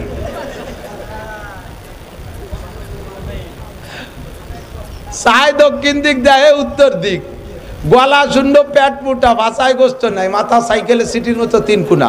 এরে ভাটা তুমি হক্কানি হুজুর হইয়াছো। জন্ম অন্ধ মা মায়ের পেটে থেকে দুনিয়া দেখতে পারে নাই, মারও দেখতে পারে নাই, সেই ডেরে পাঠাইছে 30 পারা হাফেজ হতি। অন্ধ হাফেজ দেখছেন না, বহুত দেখছেন না? আজীব কারবার, কত বড় বৈষম্য। খালি বৈষম্য হচ্ছে চাকরির ব্যাপারে বৈষম্য দূর করো না, সব জায়গার বৈষম্য ঠিক করো। আল্লাহু আকবার। বালোডারে মাদ্রাসায় দেওয়া বেরেনিডা। আমার মাদ্রাসার একটা ছাত্র কয়দিন আগে সবক শেষ হয়েছে, আমার ভাগ্নি হয় স্বাস্থ্যবনির ছেলে, মাত্র 5 মাস 150 দিনে 30 পারা কোরআন শরীফ মুখস্থ করছে। 8 বছর বয়স, মাত্র 8 বছর বয়স। তার নামটাও কইতে পারে না ভালো করে, এমনই এমন এত ছোট মানুষ, মাত্র 5 মাস সবক পড়ছে, 30 পারা কোরআনের হাফেজ। এখন সে কোরআন শরীফ উল্টো দিক দিয়ে মুখস্থ করতেছে, সদর দিক দিয়ে 30 পারা হয়েছে, উল্টো দিক দিয়ে মুখস্থ করতে করতে, মানে উল্টো দিকে ইয়াদ করতেছে। আন্তর্জাতিক পর্যায়ে চলে যাবে ইনশাআল্লাহ। তুল্লিম আলী গায়রিদ দ্বীন, মুসলমানের সন্তানকে দিন শিখাবে না, এটাকে ফকিরি বিদ্যা মনে করবে। ফকিরি বিদ্যা। আমি বলি এদিক তাকান, বর্তমানে আলেমদের চাইতে জেনারেল শিক্ষিত ছেলেরা বেকার বেশি। কথা বলুন ঠিক কি ঠিক না? আলেমদের চাইতে এই যে চাকরি বৈষম্য নিয়ে যে আন্দোলন শেখ হাসিনার পতন ঘটায় দিয়েছে, এই বৈষম্য দূর করার জন্য যে আন্দোলন করেছে, এটা কি মাদ্রাসার ছাত্রদের চাকরির বৈষম্যতা দূর? জেনারেল ছাত্রদের বৈষম্যতা দূর। লক্ষ লক্ষ ছেলে বেকার, এই বিদ্যার নামই হয়েছে এখন বেকার বিদ্যা। আমার কোনো মৌলবী আল্লাহর রহমতে বেকার নাই, খাইয়ে দিয়ে বেশ তেল কই আছে। মসজিদের ইমামতি হরে 30 বাড়ি খাবার, ডেলি এক বাড়ি খায়, যে বাড়ি যায় সেই বাড়ি ভালো খাবার। খাতি খাতি আমার মতো শূন্য মৌলবী মরাদানে পানি পাইয়ে 3 মাসের মধ্যে ভুলি একেবারে পেট লাগল পায় না, কদ্দূর চলে গেছে। আবার এই মহল্লা ভরে সব Italy, France, Japan, German, Saudi Arab থাকে। হুজুরির কোনো পোশাক কিনে ব্যবহার করা লাগে না। ঈদের সময় তার 14 গোষ্ঠীর পোশাক মহল্লার মুসল্লিরা দিয়ে দেয়। আল্লাহর রহমতে কুরবানির সময় দিয়ে দেয়। ঈদানের সময় 60 মণ আলাদা কালেকশন করে দেয়। রমজান মাসে 1 লাখ টাকা আলাদা কালেকশন করে দিয়ে দেয়। আল্লাহর রহমতে খেয়ে দে বেশ সুন্দর আছে। অথচ এই বিদ্যারে বানাইছে ফকিরি বিদ্যা। এই মনে করে ছেলে মেয়েদেরকে জেনারেল পড়ায়, মাদ্রাসায় পড়াবে না। এর নাম হলো কিয়ামতের আলামত। 4 নম্বর, তুল্লিম আলী গায়রিদ দ্বীন ও আতার রজুলুম কিয়ামতের আগে এমন হবে, ছেলেরা পুরুষরা তার স্ত্রীর ভক্ত হবে। স্ত্রী যা বলবে তাই শুনবে। সে যেটা বাজার করতে বলবে, বলতে দেরি আনতে দেরি নেই। সে শুধু গুনগুনি করতে যে দেরি, যেখানে পাক সেখান থেকে নিয়ে আসবে। আর মা একখান কাপড়ের জন্য বছর বইয়ে গ্যাঙ্গায় মারে ধমক দিয়ে কয়, খালিকে আমি তোমার ছেলে, আর নাই তাকে কইতে পারো না। কথা বলেন, এই ঘটনা চলছে কি চলছে না? এই ঘটনা চলছে কি চলছে না? এটা হবে না হচ্ছে, এটা হবে না হচ্ছে। সব জায়গা মহিলাদের মাতুব্বারি। আপনার মারে আপনি কাপড় কিনে দেবেন, আপনার বোর কাছে শোনা লাগে। এরকম ফ্যামিলি আছে না নাই? আপনার বাপরে আপনি লুঙ্গি কিনে দেবেন, আপনার বোর কাছে শোনা লাগে। ছেলে কত বড় কপাল পুরা, বিদেশে যাওয়ার সময় সাউরির নামে অ্যাকাউন্ট খুলে তুই গেছে। জোরে কন সুবহানাল্লাহ। এ কথা কয় না কি বিল্লাহ? আছে না নাই? হুজুর এই 4টে এক পর বলছেন, আতার রজুলুম রাতাহু আক্কা উম্মা, স্ত্রীর আনুগত্য হবে, মার নাফরমানি করবে। ও আদনা সদিকাহু আকসা আবা, বন্ধু বান্ধবদের পিছনে হাজার হাজার লাখ লাখ টাকা খরচ করবে, অথচ আব্বার ঔষধ কেনার পয়সা দেবে না, আব্বারে দামি একটা পাঞ্জাবি বানাই দেবে না, আব্বা তবলিগে যাইতে চাইলে টাকা দেবে না, আব্বার প্রয়োজন পরিমাণ খাবার দাবার হাত খরচের টাকা দেবে না।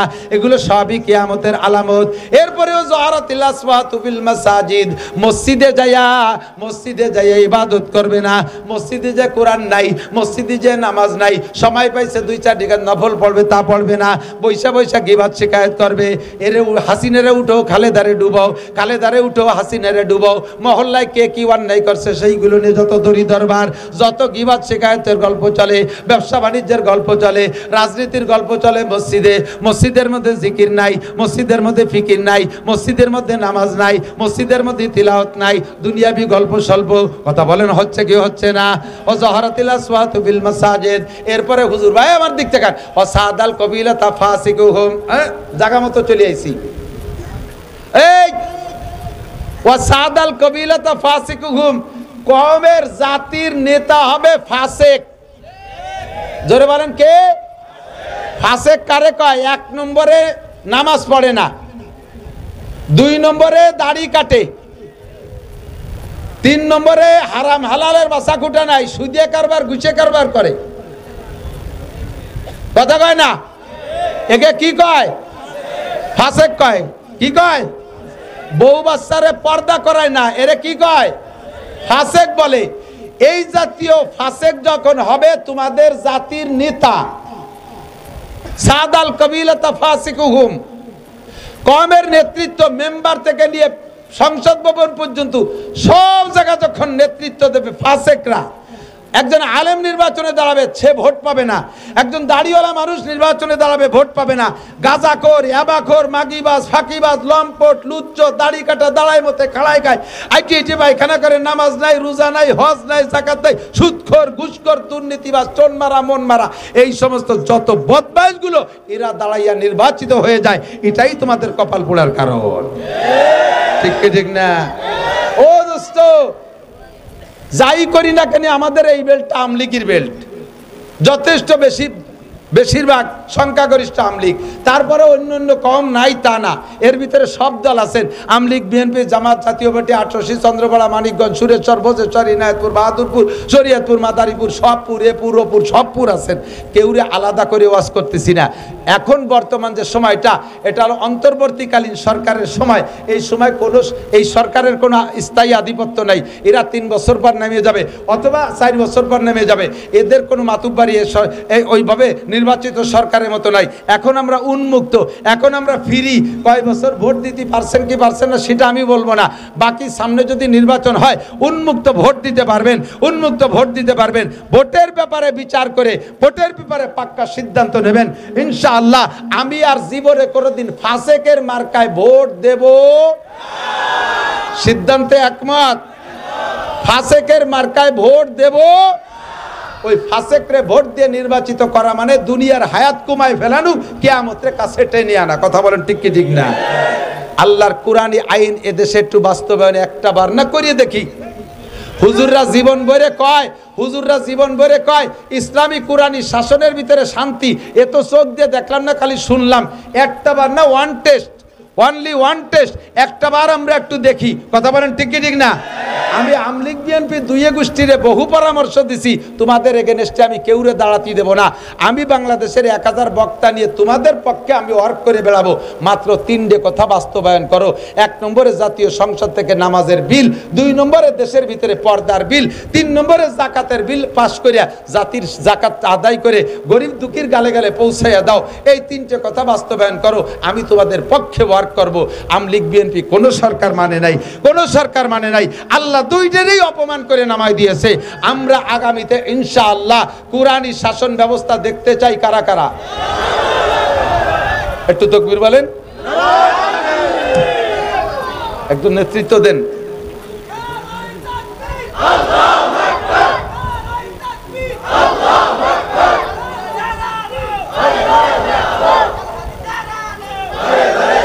নারায়ে তাকবীর। মনের থেকে হাত উঠাইছেন, মনের থেকে হাত উঠাইছেন। কুরআনী শাসন যদি আমলিগালারা করার সিদ্ধান্ত নিয়ে আসে তাহলে তারা ভোট পাবে।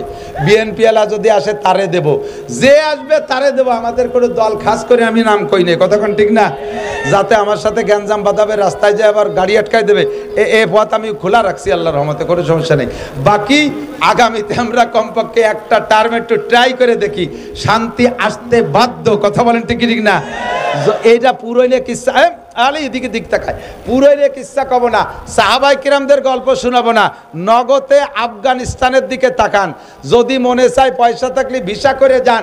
আমি মিথ্যে কথা বলে আইসি আমারে গলা চিপে ধরবেন। মাত্র 2 বছর মৌলবীরা কুরআনী শাসন করেছে। ফলাফল কি পাইছে?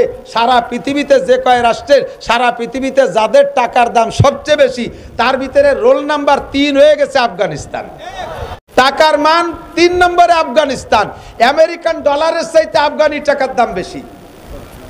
সেই আফগান দেশ রয়েছে, তাদের সেই মাটিও রয়েছে। এই 2 বছরের আগে যেই মাঠে যেই আঙ্গুর গাছ লাগানো ছিল সেই গাছই রয়েছে, গাছও কাটিয়ে নতুন গাছ পাল্টায় লাগায় নাই। 2 বছর আগে ওই গাছের আঙ্গুর 1 কেজিতে 4টে লাগতো, 4 কেজি হতো, 4 কেজি হতো। আর সেই গাছই রয়ে গেল। কুরআনী শাসন আসার সাথে সাথে সেই গাছের আঙ্গুর এখন কোন আঙ্গুর বলছি কি বলে, আনার, কোন আনার এমন হয়েছে যে 4 ছিল আগে, কেজিতে 4টে লাগতো, এখন 1 কেজিতে একটাই 1 কেজি, অথবা কোনো একটাই 1.5 কেজি, কোনো একটাই 2 কেজিও হচ্ছে। গাছ সেই, মাটি সেই, মাত্র শাসন ব্যবস্থা পাল্টে আল্লাহ তাআলা বরকত দেশে। ওয়াদা কার? ওয়াসাদাল কবিলাতা ফাসিকুহুম, যখন তোমাদের কওমের নেতা হবে ফাসিক, ওয়াসাদাল কবিলাতা ফাসিকুহুম ওয়া কানা জাইমুল কওমে আরজালাহুম, কিয়ামত 12টা, কিয়ামতের হায়াত কি বলা হয়, দুনিয়ার 12টা বাইজে গেছে, কিয়ামত কাছাই গেছে। আর একটা আলামত হুজুর বলেন, যখন দেখবা ওয়াসাদাল কবিলাতা ফাসিকুহুম ওয়া কানা জাইমুল কওমে আরজালাহুম, সমাজের ভিতরে সবচাইতে নিকৃষ্ট, সবচেয়ে নিকৃষ্ট ছিল আজ থেকে 10 বছর আগে ওরে কেউ কামলা কিশনও নিত না। কত এই পাইছরে যদি কামলা নাও তাহলে তোমাকে খেতে কাজ করবে না, কারণ ওর বগলে গন্ধ, গালে গন্ধ, ওর কান্দে বুঝ পড়ে, ও বাতাসের ওজনে কাজ করলে পারে, ভাটিতে কাজ করা যায় না। এত নিচু মানের যে তারে কামলাও নেয় না। হঠাৎ করে ছেলে একটা ইটালি চলে গেছে, আল্লাহু আকবার, এখন উনি ইটালি হয়ে গেছে, 5 তলা দালানের মালিক। এই মূর্খ অশিক্ষিত আইসো পাইছো, এরা হয়েছে সমাজের মাতুব্বার। হয়েছে কি হয় নাই? কথা বলেন, হয়েছে কি হয় নাই? এটাও কিয়ামতের আলামত। শিক্ষিত মানুষের মাথায় ওঠো, শিক্ষিত মানুষের পায়ের নিচে যাও। এই জাতীয় মূর্খরে মাথায় উঠোই না, সমাজটা ধ্বংস হয়ে যাবে, অধপতনে চলে যাবে। হুজুর বলেন কিয়ামতের আলামত। আর একটা যা আজীব কইলে হুজুর কিভাবে টের পাইলেন 1500 বছর আগে যে এই ঘটনা এখন ঘটবে, সেটা হলো উকরিমার রজুলু মাখাফাতা শাররিহি, সম্মান পাওয়ার যোগ্য না, ছাত্র হওয়ার যোগ্য, সম্মান পাওয়ার যোগ্য না। এই সমস্ত মানুষকে সম্মান করা লাগবে তার ক্ষতির ভয়ে। বোঝেন নাই কথা? মানুষকে সম্মান করা হবে তার ক্ষতির ভয়ে। আসলে সম্মান পাওয়ার বয়স হয় নাই, সম্মান পাওয়ার সাইজ না, সম্মান পাওয়ার যোগ্য না, সম্মান পাওয়ার মতো তার ভিতরে যোগ্যতা নাই। এই মানুষগুলোর যদি সম্মান না করি, সার না কই, বস না কই, তাহলে আবার কোন জায়গা থেকে কোন ক্ষতি করে বসে। এই কারণে তারে সম্মান আর স্যালুট দেয়া লাগে। এ ঘটনা কি ঘটবে না? বর্তমানে ঘটছে, কিয়ামতের আলামত। আর একটা হলো, এই এদিক তাকান, ওয়াজাহারাতিল মাআজিফ ওয়াল কায়নাত। খেয়াল করে না রে, এইটা হলো আজকে আমার সবচাইতে বেশি গুরুত্বপূর্ণ। ওয়াজাহারাতিল মাআজিফ ওয়াল কায়নাত, বাদ্যযন্ত্র এত প্রভাব পাবে যে কোরআন তিলাওয়াতের মধ্যেও বাজনা ঢুকে যাবে, হাদিস তিলাওয়াতের মধ্যে বাজনা ঢুকে যাবে, জিকিরের মধ্যে বাজনা ঢুকে যাবে, ইসলামী সঙ্গীতের মধ্যে বাজনা ঢুকে যাবে। গান বাজনাকে এত প্রাধান্য দিবে যে মুসলমান কোনো একটা আনুষ্ঠানিকতা এই বাজনা ছাড়া হয় না। ইসলামী সঙ্গীত গায়, এই যে দেখেন ফাও লাইট দুটো জ্বালায় রাখছে, কি দরকারের? কেন এই লাইট, এই ফোকাস করার কি দরকার? এটা কি মমতাজের মঞ্চ? এটা কি বাউল গানের মঞ্চ? এটা কি জারি যাত্রা কলচার মঞ্চ? কেন এইগুলো ইসলামী মঞ্চের ভিতরে আসবে? এটাই কিয়ামতের আলামত। দুনিয়াকে ধ্বংস আপনারা করছেন না, দুনিয়ারে ধ্বংস আমরা করতেছি। পুনরায় যদি এগুলো আমি কোনোদিন দেখি, আমি স্টেজ থেকে চলে যাব, আমি আর উঠবো না। আজকে কথাগুলো বলার জন্যই মাত্র অপেক্ষা করছি, বসে রয়েছি। আমার খুবই খারাপ লাগে, সাহাবায়ে কিরাম ইসলামী সঙ্গীত গায় নাই, স্টেজে গান গায় নাই, আবু হানিফা, শাফি, আহমদ, মালিক গায় নাই, বুখারী, মুসলিম, তিরমিজি আলা গান গায় নাই, শামসুল হক ফরিদপুরি, মোহাম্মদুল্লাহ হাফেজি, সরমুনের ফজলুল করিম পীর সাহেব, কেউ গাওয়াজের ভিতরে গান গায় নাই। এ সমস্ত জায়গায় এগুলো কেন হতে হবে? একটুও ভালো লাগে না, একটুও ভালো লাগে না। এই করে আসল জিনিসের স্বাদ নষ্ট করে ফেলাইছে, এই করে আসলের স্বাদ নষ্ট করে ফেলাইছে। প্লাস্টিকের প্রভাবে তামা, পিতল, কাঁসা শেষ হয়ে গেছে। তারপরে সিটি গোল্ডের প্রভাবে স্বর্ণের দাম শেষ হয়ে গেছে। কথা ঠিক ঠিক। অজাহারাতিল মাআজিফ ওয়াল কায়নাত, বিয়ের অনুষ্ঠান বক্স ডেক্স বাজাইতেই হবে। মুসলমান এই মাদারীপুর এলাকায় মানুষ প্রত্যেক ঘরে ঘরে মোটা মোটা বিদেশে, ছেলেরা বিদেশে থেকে টাকা পাঠায়, সেই টাকা দিয়ে বাড়ি আসার পরে তার আবার বিয়ের অনুষ্ঠান। কয়দিন পর্যন্ত বক্স ডেক্স বাজাও। যেই বিয়ের ভিতরে বাজনা, গান বাজনা, ড্যান্স করা হবে, ওই বিয়ের ভিতরে খোদার বরকত নাই, আল্লাহর বরকত নাই। ওই বিয়ের ভিতরে অসুবিধা আছে। তুই বউ দিয়ে বাড়ি চলে যাবি, আল্লাহ বাসালি তোর বউ চিল্লেই চলে যাবে, 3-4 চিল্লে আড়াই যাবে, খুঁজিও পাবি না কোনো জায়গা। তাহলে ওই বিয়ের ভিতরে আকাম করেছি, আড়াই না, কতক্ষণ আড়াই না, হিরা তালাশ করে দিতে যাবে। আমি কত দরকার কই দিয়ে গেলাম, শেষে আমার কত ফোন দেয়। আরে এই এলাকার মনে হয় 50টা ছেলের ইটালির নাম্বার আমার কাছে, ফিরাই ফোন দেয় আমার সাথে, বহুত পীড়িত আমার কাছে সাথে। আমার মাদ্রাসায় টাকা দেয়, মাঝে মাঝে প্যান প্যানে গেছে, হুজুর হুজুর একে কান্দিস কে, হুজুর বিয়ে হয়ে তুইছি, আমার বউটা আমার দুলোভাই নিয়ে গেছেন। আরে শয়তান কোথাকার। এই আকামের ভিতরে পড়ে যাওয়া, বিপদের প্রতি পড়ে যাওয়া যদি ওই আকাম করো। আমরা এলাকায় যুবকরা, আমি যুব সংগঠন চাই, যুবকদের একটা কমিটি গঠন হতে হবে। আমাদের এই এলাকায় বিয়ে, মুসলমানি, বউ ভাত, কোন মুসলিম অনুষ্ঠানে আমরা বক্স ড্যাক্স মাইক বাজাবো?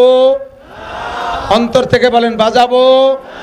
এর প্রতিহত করার জন্য কারা কারা প্রস্তুত আছেন? আল্লাহ পাক তৌফিক দান করে, বলেন আমিন। আমাদের প্রোগ্রামগুলোর ভিতরে আল্লাহ বরকত দান করুন। এরপরে অসুরি বাতিল খুমুর 14 নম্বরেই কিয়ামতের আলামতের 14 নম্বর হলো মদ, গাঁজা, ইয়াবা, ফেনসিডিল এই অ্যাভেলেবেল হয়ে যাবে। আগে ফলায় ফলায় পাট বাগানের মধ্যে কিনা বেচা হতো, এখন সাধারণ দোকানেও চলে আইছে, বাড়ি বাড়ি কিনা বেচা হয়। এ চলছে কি চলছে না কথা বলেন? মদ, গাঁজা, ইয়াবা, ফেনসিডিল, হুজুর বলেন এই মাদক চলবে খুব বেশি। 15 নম্বর হলো ওয়ালা আনা আখিরু হাজিল উম্মতে আউয়ালাহা। আর এই শেষকালে কিছু কিছু পাঙ্কু, খেয়াল করে না, এটা আরো জরুরি, এদিক তাকান। একটু স্কুল কলেজে লেখাপড়া করে 2-4 চটি বই মুখস্থ করিয়া বা পড়িয়া আর চ্যানেলের 2-3 হুজুরির ওয়াজ শুনে বড় বড় আলেমদেরকে সমালোচনা করবে। আবু হানিফা কিচ্ছু জানতো না, বরঞ্চ আবু হানিফা মোশরেক ছিল। ইমাম শাফি আহমদ মালিক লেখাপড়া জানতো না, উরা কয় বাবাটা খেলে লেখাপড়া জানে, কোরআন শরীফটাও শুদ্ধ করে পড়তে পারে না। 2 চটি বই পড়িয়ে একেবারে বিশাল বড় আলেম হয়ে গেছে। ঘন ঘন কানে হাত দেয়, বুহির বর ছানা বান্ধে, টান টান করে আমিন কয়, পাউখান চেরাইয়ে ফাঁকা করে আর একজনের লাইথতি তালে থায় নামাজের মধ্যে। দেখছেন না এগুলো? দেখছেন না? এরা বড় বড় আলেমদেরকে সমালোচনা করে। সরমুনের পীর সাহেবের নামাজ হয় না, সদর সাহেবের নামাজ মারা গেছে, আহমদ শফি সাহেবেরও নামাজ হয় নেই, নামাজ খালি ওকে কয় বাপ বেটার হয়, লেখাপড়া উরাই জানে। এইগুলো সব কিয়ামতের আলামত। পারলি একটু সামনে আয়, খাতা কলম নিয়ে আয়, ক্লাসে একটু বয়, পরাণ বই একটু পড়াই দেই, হাদিস কুরআন কাকে কয় একটু বুঝোই ছাড়িয়ে দেই। ওই যে চটি বই পড়িস আর চ্যানেল হুজুরির ওয়াজ শুনিস, তো তোর চ্যানেল হুজুর আজও পাঞ্জাবি পরা শেখে নাই। কতক্ষণ ঠিক ঠিক না? তোর চ্যানেল হুজুর আজও সুন্নতি পোশাক পরা শেখে নাই, কুত্তর জিব্বে গলায় ঝুলোই দিয়ে ইসলামী বক্তব্য দেয়। তার বয়ান শোনা হারাম, ফতোয়ার কিতাবে খুঁজে দেখেন, উলামায়ে কেরাম বলবে তার বয়ান শোনা জায়েজ নাই। যে সুন্নতের নিজে পাবন্দি করে না, সে সুন্নতের বয়ান করবে। যে কোরআন শরীফ শুদ্ধ করে পড়তে পারে না, তার কোরআন শরীফ তর্জমা করা, তফসির করা জায়েজ নাই। ও দোস্ত, এগুলো সব কিয়ামতের আলামত। যখন এইগুলো শুরু হবে তখন হুজুর বলেন গরম বাতাস আসবে, ভূমিকম্প হবে, গরম বাতাস। এবছর কি পরিমাণ গরম গেছে, সব কিয়ামতের। বাথরুমে ঢুকে এবার বসবেন কিভাবে? লুঙ্গিটারে মোড়াইয়া মাজার সাথে দলা বলা হয়ে বসে নিরিবিলি বিড়ি একটা ধরাইয়া সুখ টান দিতে থাকবেন, পায়খানার দুমো আর বিড়ির দুমো একসাথে চষবেন, এতে ক্যান্সার রোগের চিকিৎসা হয়ে যাবে। আস্তাগফিরুল্লাহ। লজ্জার ব্যাপার, ঘৃণার ব্যাপার। এই যারা পেশাব করতে বলছে আর পায়খানা বলছে বিড়ি খায়, কুত্তয়ও তাকে দেখে ধিক্কার দেয়। কুত্তয় কয় তুই কিসির মানুষ? আমি কুকুর হয়ে তাই করে দিলে আগার সময় খাই রে, খাওয়ার সময় আগি নিয়ে, আর তুই মানুষ হইয়া খাইতে বলছে পায়খানা করিস, পায়খানা বলছে খাস, তুই কি? আল্লাহ কয় ও কি? আমি কয়ে দেই বালহুম আদাল্লু, ওগুলো চতুষ্পর্যন্ত কুত্তর সে খারাপ। বাথরুমের মধ্যে একজন বিড়ির ভাষা, বাথরুমের ভিতরে একজন বিড়ির ভাষা, ওখানে এলো কিনা? হুজুররা থুইছে, কেন এলো? এটা কি সুন্নাত? এটা কি নবীর তরিকা? বাথরুমের ভিতরে বসবেন কিভাবে? এদিকটা কান, হাদিসে পরিষ্কার আসছে, নবী পাকও বাথরুম করার সময় তো সতর খুলতেন। দুনিয়ার কোনো জায়গা সতর খোলো না খোলো, কমপক্ষে স্ত্রীর কাছে যাওয়ার সময় আর পায়খানায় গেলে সতর খোলাই লাগবে, তো পরিমাণ মতো খোলো। কতটুক? দাঁড়ানো অবস্থায় লুঙ্গিটারে খুলো না, আস্তে আস্তে বসো, যতটুক প্রয়োজন ততটুক খোলো, বাকি হাঁটু ঘিরে রাখো, বাকি হাঁটু ঘিরে রাখো। এই কথাটা মনে করে যে আমি যে হালাতে আসি, এই হালাতটা কে দেখে? পায়খানা অবস্থা কে দেখে? কে দেখে? তো লুঙ্গি ভরা থাকলি, পায়জামা ভরা থাকলি, কিন্তু টাইট যে প্যান্ট ভরছো, যা ভরে বসে পেশাব করা যায় না, তা ভরে তুমি এভাবে হাঁক বাকি এরিয়া, সে জায়গা যে পুরো খুলি থুয়ে বসা লাগে। এরপরে আইসে ইদানিং হাই কমেট। হাই কমেটের ভিতরে আমার তো মানে হাই কমেটের ভিতরে বাথরুম করে আমার তৃপ্তি হয় না। হাই কমেটে বাথরুম করলে যে নিচে যে আগে আগে একজন কিছু করি টরি থুয়ে যে ভাঙচুক বাদায় থুয়ে গেছে, মারিয়ে দিলি তো সিটে তোমার ভাষা সব বেসবে। এই ওয়ারের গুমা হাইনিয়ে পানি দিয়ে ভাষা ধুয়ে টুয়ে তারপরে কি যে কব, লজ্জা হতেছে ক্ষতি। যাজ্ঞ তারপরে যার দরকার সে ব্যবহার করলেন, কিন্তু ভালো করে কি করবেন? বাম পায়ের উপরে ভর দিয়ে বসলে আপনার বাথরুম ক্লিয়ার হবে, এটাও নবী শিক্ষা দিয়েছে। এরপরে 3টে ঢিলা ব্যবহার করবেন। এই 3টে ঢিলা, 3টে হোক, 5টা হোক, 7টা হোক, এরও নিয়ম আল্লাহর নবী বলেছেন। প্রথম ঢিলাটা পুরুষরা গরমকালে একরকম, শীতকালে আর একরকম। পুরুষের শারীরিক অবস্থা গরমকালে একরকম থাকে, শীতকালে আর একরকম থাকে। এই জন্য গরমকালে প্রথম ঢিলাটা সামনের থেকে পিছনের দিক, দ্বিতীয়টা পিছন থেকে সামনের দিক, তৃতীয়টা সামনের থেকে পিছনের দিক। নারীরা 12 মাসকাল প্রথমটা সামনের থেকে পিছনের দিক, দ্বিতীয়টা পিছন থেকে সামনের দিক, তৃতীয়টা সামনের থেকে পিছনের দিক। এভাবে ঢিলা ব্যবহার করে পরিমাণ মতো পানিতে ডলি মুলিয়ে পরিষ্কার করে এরপরে গায়ে যে পানিটা মাখছে, বাথরুমের ভিতরে নিজস্ব বাথরুম হলে এটা সম্ভব বেশি হয়, তাহলে একটা অতিরিক্ত কাপড় রাখবেন। ওই কাপড় দিয়ে জায়গাটা পরিষ্কার করে মুছে এরপরে পরনের কাপড়টা ঠিক করে ছেড়ে দেবেন। দেখবেন যে আপনার নামাজের ভিতরে একাগ্রতা, নামাজের ভিতরে ইতমিনান বেশি হবে, যে আপনার এই পবিত্রতা পরিচ্ছন্নতা বড় সুন্দর হয়েছে। এটা আমার নবীর শিক্ষা। বেরোয় এসে একটা দোয়া পড়বেন। এক গাদি 5-6টা খাদ আছে এই জায়গা, 5-6টা খাদে বস্তা বস্তা নেকি পাবেন। করবেন আপনি, দুনিয়ার কাজ হয়ে যাবে আপনার ইবাদত। এটা হলো নবীর তরিকা, আল্লাহর হুকুম আর নবীর তরিকায় যাহা করিব তাহাই আমার ইবাদতে পরিণত হবে। কথা বলেন ঠিক ঠিক না? জানতে চাইলাম আল্লাহ, বুঝছি সব কিছু ইবাদত করব কতদিন? এদিক তাকান, এই খেয়াল করে না, এই এদিক, ইবাদত করব কতদিন?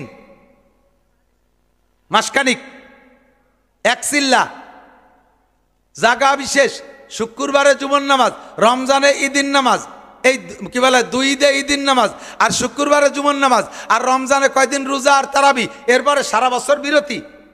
জিন্দেগির 40-50 বছর নামাজ পড়ছি, বাকি জীবন পড়বো না, এরকম। শুরুতে 40 বছর পড়বো না, শেষকালে 8 দিয়ে লাগবো, এরকম।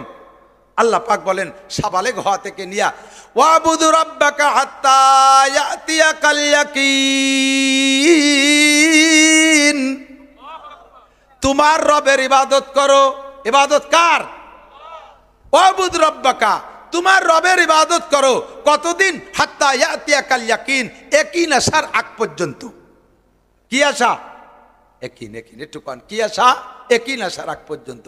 ইয়াকিন কাকে বলে? ইয়াকিন মানে গাঢ় বিশ্বাস। ইয়াকিন মানে গাঢ় বিশ্বাস। আপনি বলেন কোন কাজে আপনার গাঢ় বিশ্বাস আছে? আল্লাহর উপরে আপনার গাঢ় বিশ্বাস নাই। খেয়াল করে না? এ মুসলমান, আল্লাহর উপরে যদি তোমার গাঢ় বিশ্বাস থাকতো, খোদার কসম তুমি মুসলমানের সন্তান হইয়া একটা ওয়াক্ত নামাজ ছাড়তে পারতে না। নিশ্চয় আল্লাহর উপরে তোমার বিশ্বাসের ভিতরে কমতি আছে। আল্লাহ থাকতেও পারে, নাও পারে। হাসরের উপরে বিশ্বাস নাই, নাসরের উপরে বিশ্বাস নাই, মিজানের উপরে বিশ্বাস নাই, পুলসিরাতের উপরে বিশ্বাস নাই, কবর আযাবের উপরে বিশ্বাস নাই, জান্নাতের উপরে বিশ্বাস নাই, জাহান্নামের উপরে গাঢ় বিশ্বাস নাই। যদি থাকতো তাহলে মুসলমান কোনো গুনাহ করতে পারে না। যদি এই বিশ্বাস একিন 100 ভাগ থাকতো তাহলে মুসলমান কোনো ইবাদত ছাড়তে পারতো না। আল্লাহ পাক বলেন কেউরে বিশ্বাস করিস আর না করিস আমার কিছু আসে যায় না, তবে একটা কথা মনে রাখিস, মরণকে বিশ্বাস করা লাগবেই লাগবে। কথা কন, মরণের প্রতি বিশ্বাস আছে না নাই? তা আল্লাহ পাক বলেন ইবাদত করবা একিন আসার আগ পর্যন্ত। একিন আসার আগ পর্যন্ত তার মানে একিন আছে, বিশ্বাস আছে তোমার মরণের উপরে, মরণ পর্যন্ত। এ ভাই বলেন নামাজ কতদিন? মরণ পর্যন্ত। একটু বলেন, একটু স্লোগান দেন। নামাজ কতদিন? রোজা কতদিন? দাড়ি কতদিন? দাড়ি সিজনে সিজনে দাড়ি রাখে যুবকরা। বন্ধুকে নিয়ে একটা সেলফি তুলবে, এই জন্য একটা দাড়ি রাখছে মেসি কাটিং। হযরত মাওলানা Messi cutting, France cutting, Italy cutting, এরপরে জেলেনস্কি কাটিং। জেলেনস্কির তো ইদানিং ছেড়ে যুবকরা ছেড়ে। হ্যাঁ, ইউক্রেনের প্রেসিডেন্ট জেলেনস্কি দাড়ি রাখছে, বগলের চেয়েও ছোট, বগলও ভালোই বড়, 1.5 ইঞ্চি, তাই ছোট। খোদার কসম একে দাড়ি বলে না। সিজনে সিজনে রাখো, আবার সিজনে কাইটে ফেলো, এর নাম দাড়ি না। দাড়ি রাখবো মরণ পর্যন্ত, রোজা রাখবো মরণ পর্যন্ত, নামাজ পড়বো মরণ পর্যন্ত, জিকির করবো মরণ পর্যন্ত, তাবলীগ করবো মরণ পর্যন্ত। কথা বলেন ঠিক ঠিক না? ফরজ আদায় করবো কতদিন? ওয়াজিব কতদিন? দস্তারখান কতদিন? তাবলীগে যাইয়া দস্তারখানের পর আমল করে, ওরে আমল! যা খায় দস্তারখান, ভাত খায় দস্তারখান, বিস্কুট খায় দস্তারখান, রুটি খায় দস্তারখান, পান খায় দস্তারখান, বিড়ি খায় তাও দস্তারখান। আমি দেখছি, আমি নিজে তবলিগে নিয়ে দেখছি, বিড়িও খায় দস্তারখানে বসে। আমারে না কইয়া 3 জন বাইরে যাইয়া এই যে গাছতলা বসে বিড়ি খাচ্ছে, তা গামছা বিছাই নিয়েছে, যাইয়ে ধরছি কি খবর? কয় যে হুজুর বিড়ি খাচ্ছি, তবে দস্তারখান বিছাইছি। সুন্নাতের খিলাফ করতেছি না, একটু কন্যা নাউজুবিল্লাহ। ফাইজলামি বাদ দাও। তবলিগিতে বাড়ি আসার পরে খান সাহেবের খবর নাই। তবলিগি থাকা অবস্থায় খান সাহেব সব জায়গা দস্তারখান বিড়ির মধ্যেও, বাড়ি আসার পরে দস্তারখান নাই, ডিশ বইরে বাইরে দিছে। আর মহিলারা তো দস্তারখান চেনেই না, কোড়োর মধ্যে মাহায় নয় অথবা পাটা ভুতো দিয়ে মাহায় দুয়ে ইটি এসে। মিথ্যে কথা করছি না, সচক্ষে দেখেছি। আল্লাহ একবার ফাঁকে একটা কথা কয়ে যায়, মা বোন যারা আছেন দূরে আছেন, এই কোড়োর কথা মনে উঠলো।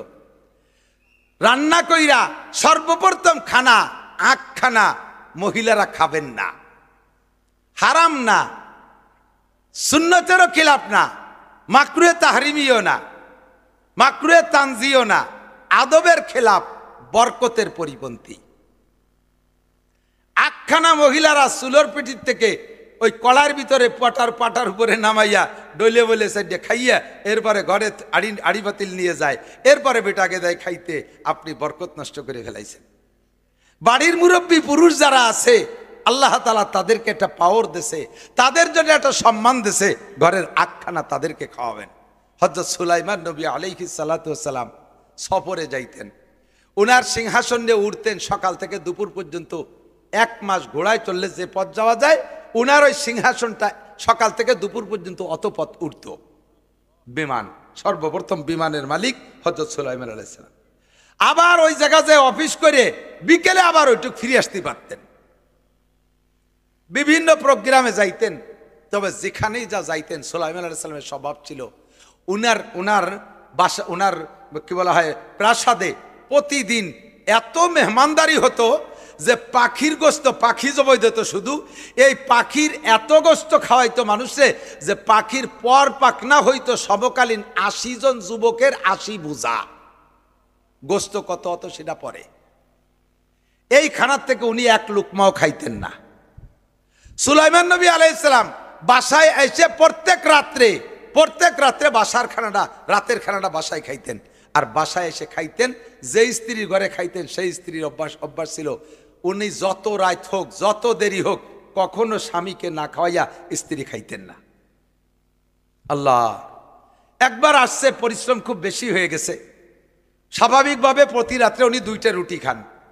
যে স্ত্রীর ঘরে খান ওই স্ত্রীর 4টে রুটি তৈরি করেন, 2টা রুটির স্ত্রী খাবে, 2টা সুলাইমান আলাইহিস সালাম খাবে। আজকে পরিশ্রম বেশি হয়ে গেছে, আজকে 2টা রুটি দিয়েছে, সুলাইমান আলাইহিস সালাম 2 রুটি খাইয়া আর দই না, প্লেট চাটতিছে, আঙ্গুল চাটতিছে, কথাও কয় না। তো স্ত্রী বলতেছে কি ক্ষুধা রয়ে গেছে, রুটি আরো লাগবে, তাও হা না কয় না। তাহলে চুপ করে থাকলে সমর্থনের লক্ষণ না। স্ত্রী বুঝছে যে হ্যাঁ আরেকটা রুটি লাগবে। বাসায় ঘরের ভিতরে ঢুকে যে উনি আরেকটা রুটি আইনা সুলাইমান আলাইহিস সালামের প্লেটে দিয়েছে। সাথে খালি মহিলারা না, পুরুষরাও শিক্ষা নিয়েন। সুলাইমান আলাইহিস সালামের সামনে আরেকটা রুটি আইনে দিলে সুলাইমান আলাইহিস সালাম ওই রুটিটা না খাইয়া জিব্বেরে টানিয়ে ধরিয়ে নিজে হাত দিয়ে জিব্বেরে পিটেছে, তোরে জম্মের খান খাওয়াই দেব। তুই এই 3 নম্বর রুটি খান খাবি, এটা তো আর একজনের হক। তুই 3 খান খাইয়ে পেট ভরে শুয়ে থাকবি, আর ওই মহিলার তো 2 রুটি না হলে রাতের ক্ষুধা মেটবে না, সে 1 রুটি খেয়ে তার ঘুম হবে না। আয় জিব্বে তোরে জম্মের খান খাওয়াই ছাড়ি দেই। 2টা শিক্ষা। 1 নম্বরে স্বামীর যদি এরকম অতিরিক্ত প্রয়োজন থাকে, স্ত্রী আগে জম্মের খাইয়ে দেয়, আড়ি খালি তুই দিছে, প্লেটে যে কটা তুইছে স্বামীর জন্য তাতে তার পেট ভরে নাই, লোকটা কষ্ট পাবে। এই জন্য আগে স্বামীরে খাওয়াইয়া পরে আপনি খাবেন। এবার স্বামী যারা খাবেন তারাও বড় মুরগি রান্না করছে, মাটি কোল যে আমি গিলে কসকসাই খাই, রান মুরগিতে মাথা হয় না, বাইছে সব তুমি গেলছো। ও বিটি তো কোনোদিনও কোনো জায়গায় দাওয়াত খাতি যায় না, মহিলা মানুষ, তারা কেউ দাওয়াত করে না। বাড়ি যেদিন ভালো খানা হয় সেদিন তারা একটু খায়, আর তুমি শগুনির মতো সব খুঁটিয়ে খাই ফেলেছো। ও বিটি কবে ভালো খাবে? জম্মের সত্যি কথা কইছি না? এরকম সুসু একদল আছে না নাই? বাইরেও খায়, বাড়ির তো চাই ছেলি ফেলাই দেয় খাইয়ে। আমি হুজুর মানুষ, বাইরে তো আমার খাওয়ার শেষ নাই, বাড়ি গেলে আমি কিছু খাতেই পারি না। আল্লাহ রহমতে বাড়ি তো বাজারঘাট আমি কম করি না, খুব বাজার করি, খাইয়েই শেষ করে বেলায় দিছি। যা কিছু বাড়ি হয় আমি ওতে লামসাম সামান্য খাই, কারণ আমি যতই জোরাজুরি করি বাড়ির মহিলারা আমার সামনে তো তারা বড়টা নেবে না। কাজে আমি যখন দেয় আমি অল্প অল্প খেয়ে দিয়ে চলে আসি, থাকলে তো তারাই খাবে, মাছের মাথাটা তারা খাবে, বড় মাছের মাথাটা তারা খাবে। আমার কাছে কি বলা ইলিশ মাছের পেটির মাছ ভালো লাগে, ওকে বিটিকে ভালো লাগে না। তুমি কেনছো বলে তুমি চাইছে চুলে খাই বেলাই দেওয়া, এটা নবীর আদর্শ না। এ জায়গায় ডাল লাঞ্চের দাম কত কোটি টাকা। আল্লাহ পাক এবার জিজ্ঞেস করে, বান্দা আমি তোমারে এত টাকা খরচ করে বানাইছি আর অসংখ্য নিয়ামত তোমার জন্য তৈরি করে রেখেছি। সূর্যটা জীবন ভরে আলো দেয়, কোনোদিন তার বিল দাও না। চন্দ্রটা আলো দেয়, কোনোদিন তার বিল দাও না। তোমাদের এই কারেন্ট ব্যবহার করো, 3 মাস বিল না দিলে লাইন কেটে দিয়ে যায়। আমারে কোনোদিন বিল দাও না, আমারে কোনোদিন বিল দাও না। আমি বিল নীতি কোনো লোকও পাঠাই না। আল্লাহ পাক বলেন, তারপরও আমি তোমাদের এই লাইট বন্ধ করে দেই না। চন্দ্রটা ঠিক মতো ওঠে, সূর্যটা ঠিক মতো ওঠে। সাপ্লাই পানি যারা ব্যবহার করে, আমাদের শহর অঞ্চলে তো সাপ্লাই পানি আছে, আমাদের ওদিক গ্রাম অঞ্চলে নদীর পানি রিফাইন করে খাওয়াচ্ছে। এ মাসে 500 টাকা করে বিল দেওয়া লাগে। 3 মাস বিল না দিলে পানি বন্ধ, 3 মাস বিল না দিলে পানি বন্ধ, গ্যাসের বিল না দিলে পানি বন্ধ। আল্লাহ তাআলা কয়, আমার গ্যাস জীবন ভরে ব্যবহার করতেছো, আমার পানি জীবন ভরে ব্যবহার করো, আমার লাইট জীবন ভরে ব্যবহার করো, কোনোদিন আমি বিল চাই না, আমি কোনোদিন বিল চাই না। আর বিল দিচ্ছ না, আমি বিল আমার দাবি আছে, কিন্তু তোমরা বিল দাও না, তারপরে আমি তোমাদের জন্য এ কোনো একটা লাইন কেটে দেই না। সূর্য উদয় বন্ধ হয় না, চন্দ্র উদয় বন্ধ হয় না, বৃষ্টি বন্ধ হয় না, নদ নদী খালবিল বন্ধ হয় না। কথা বলেন ঠিক কি ঠিক না? আল্লাহ পাক বলেন, তোমারে বানাইছি কোটি কোটি টাকা দিয়া, তোমার জন্য কোটি কোটি টাকার নিয়ামত আমি ব্যবহার করতেছি। এবার তোমার পিছনে আমার কোনো উদ্দেশ্য আছে? জানতে চাইলাম। আল্লাহ স্বীকার করছি, জি আল্লাহ তোমার উদ্দেশ্য আছে। বলো। আল্লাহ পাক বলেন, ওমা খলাকতুল জিন্না ওয়াল ইনসা ইল্লা লিয়াবুদুন।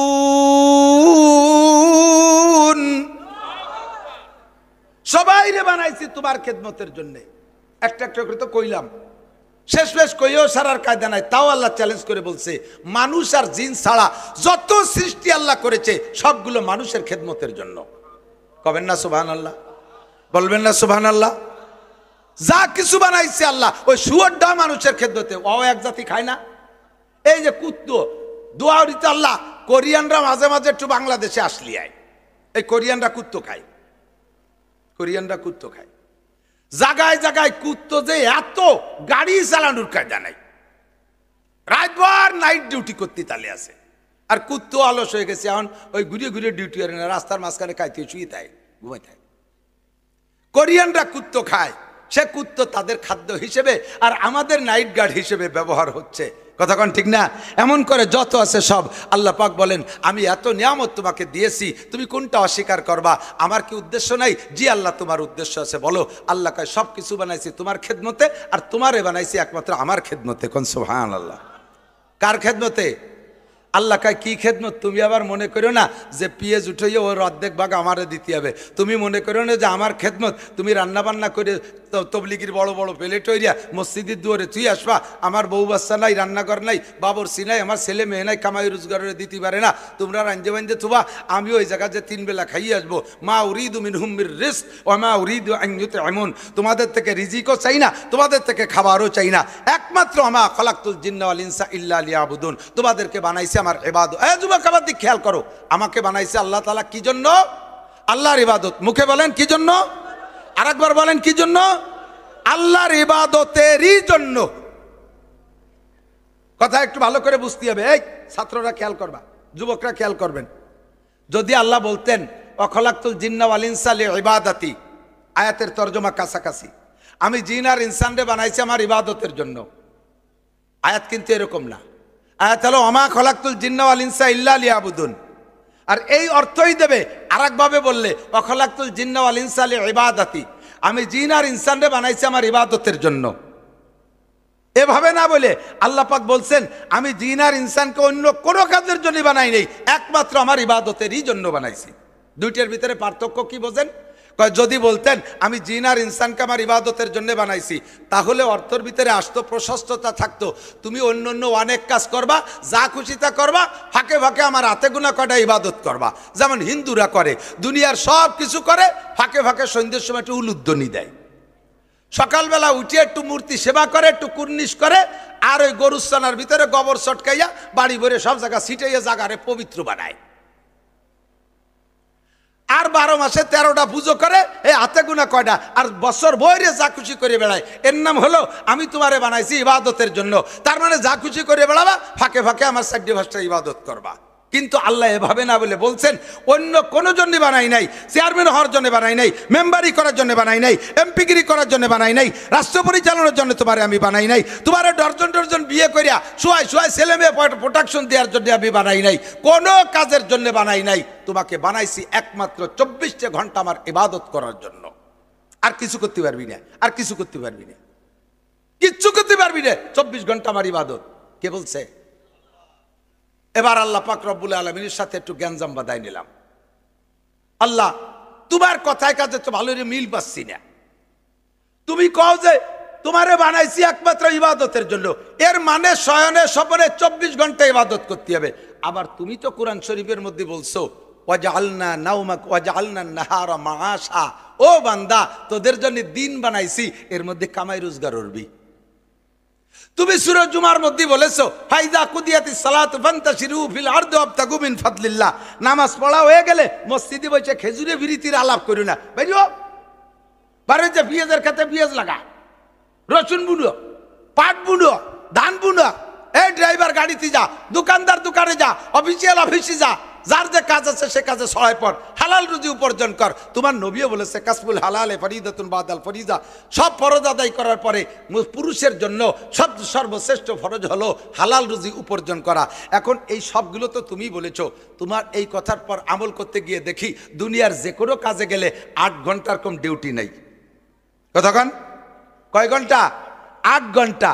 তুমি কইলে 24 ঘন্টা ইবাদত করতে, আবার তুমি কামাইত্তীয় কইলে সে কামাইতি তো 8 ঘন্টা চলে যায়। এই 8 ঘন্টা কিভাবে ইবাদত করব?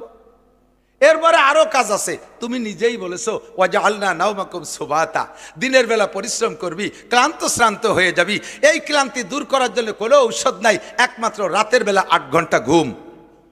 তোমাদের ঘুম দিয়েছি প্রশান্তি। তাহলে 8 ঘন্টা ইনকাম করলাম, 8 ঘন্টা ঘুমালাম, 16 ঘন্টা চলে গেল। তা তুমি কি বলে কইলে 24 ঘন্টা ইবাদত করতে হবে? এরপরে তুমি আবার কোরআনে কইছো অকুলু আশরাবু, তুমি খাওয়ার পান করো। 3 ওয়াক্ত খাতি গেলি, রান্তি লাগে আর 3 ঘন্টা, খাতি লাগে জিরে চিড়ে খাইতে 3 ঘন্টা, এই তো চলে গেল 6 ঘন্টা, 16 আর 6 22 ঘন্টা, থায় মাত্র 2 ঘন্টা। আবার তুমি কও 24 ঘন্টা ইবাদত করতে হবে। বুঝলাম না তুমি কও কি আর করো কি। এরপরে তুমি আরো মেলা কাজ দেছো। তুমি বলছো ওয়ানকিহুল আয়ামা মিনকুম ওয়াসসালিহিনা মিন ইবাদিকুম ওয়া ইমাইকুম ইয়াকুনু ফুকারা ইউগনিহিমুল্লাহু মিন ফাদলিহি। হে মুরব্বিরা, তোমাদের যুবকগুলোরে দামড়াগুলোরে বিয়ে দাও। এই বিয়ে দিচ্ছে না বলে দেশের আগান বাগান নষ্ট হয়ে বেড়াচ্ছে, দুনিয়ার ভাই এদের ডিস্টার্ব করতেছে, তাড়াতাড়ি আগে বিয়ে দাও। তোমরা আল্লাহ বিয়ে দেবো এসব অকর্মা, এই সমন্বয় আন্দোলন করিও চাকরি পেলাম না। ওরা কয়েকজন মাত্র পদ পাইছে, আর আমরা তো সবই বেকার ঘুরে বেড়াচ্ছি। তাই এই ওয়াকালে বিয়ে দিয়ে এগুলো করি খাবে কি?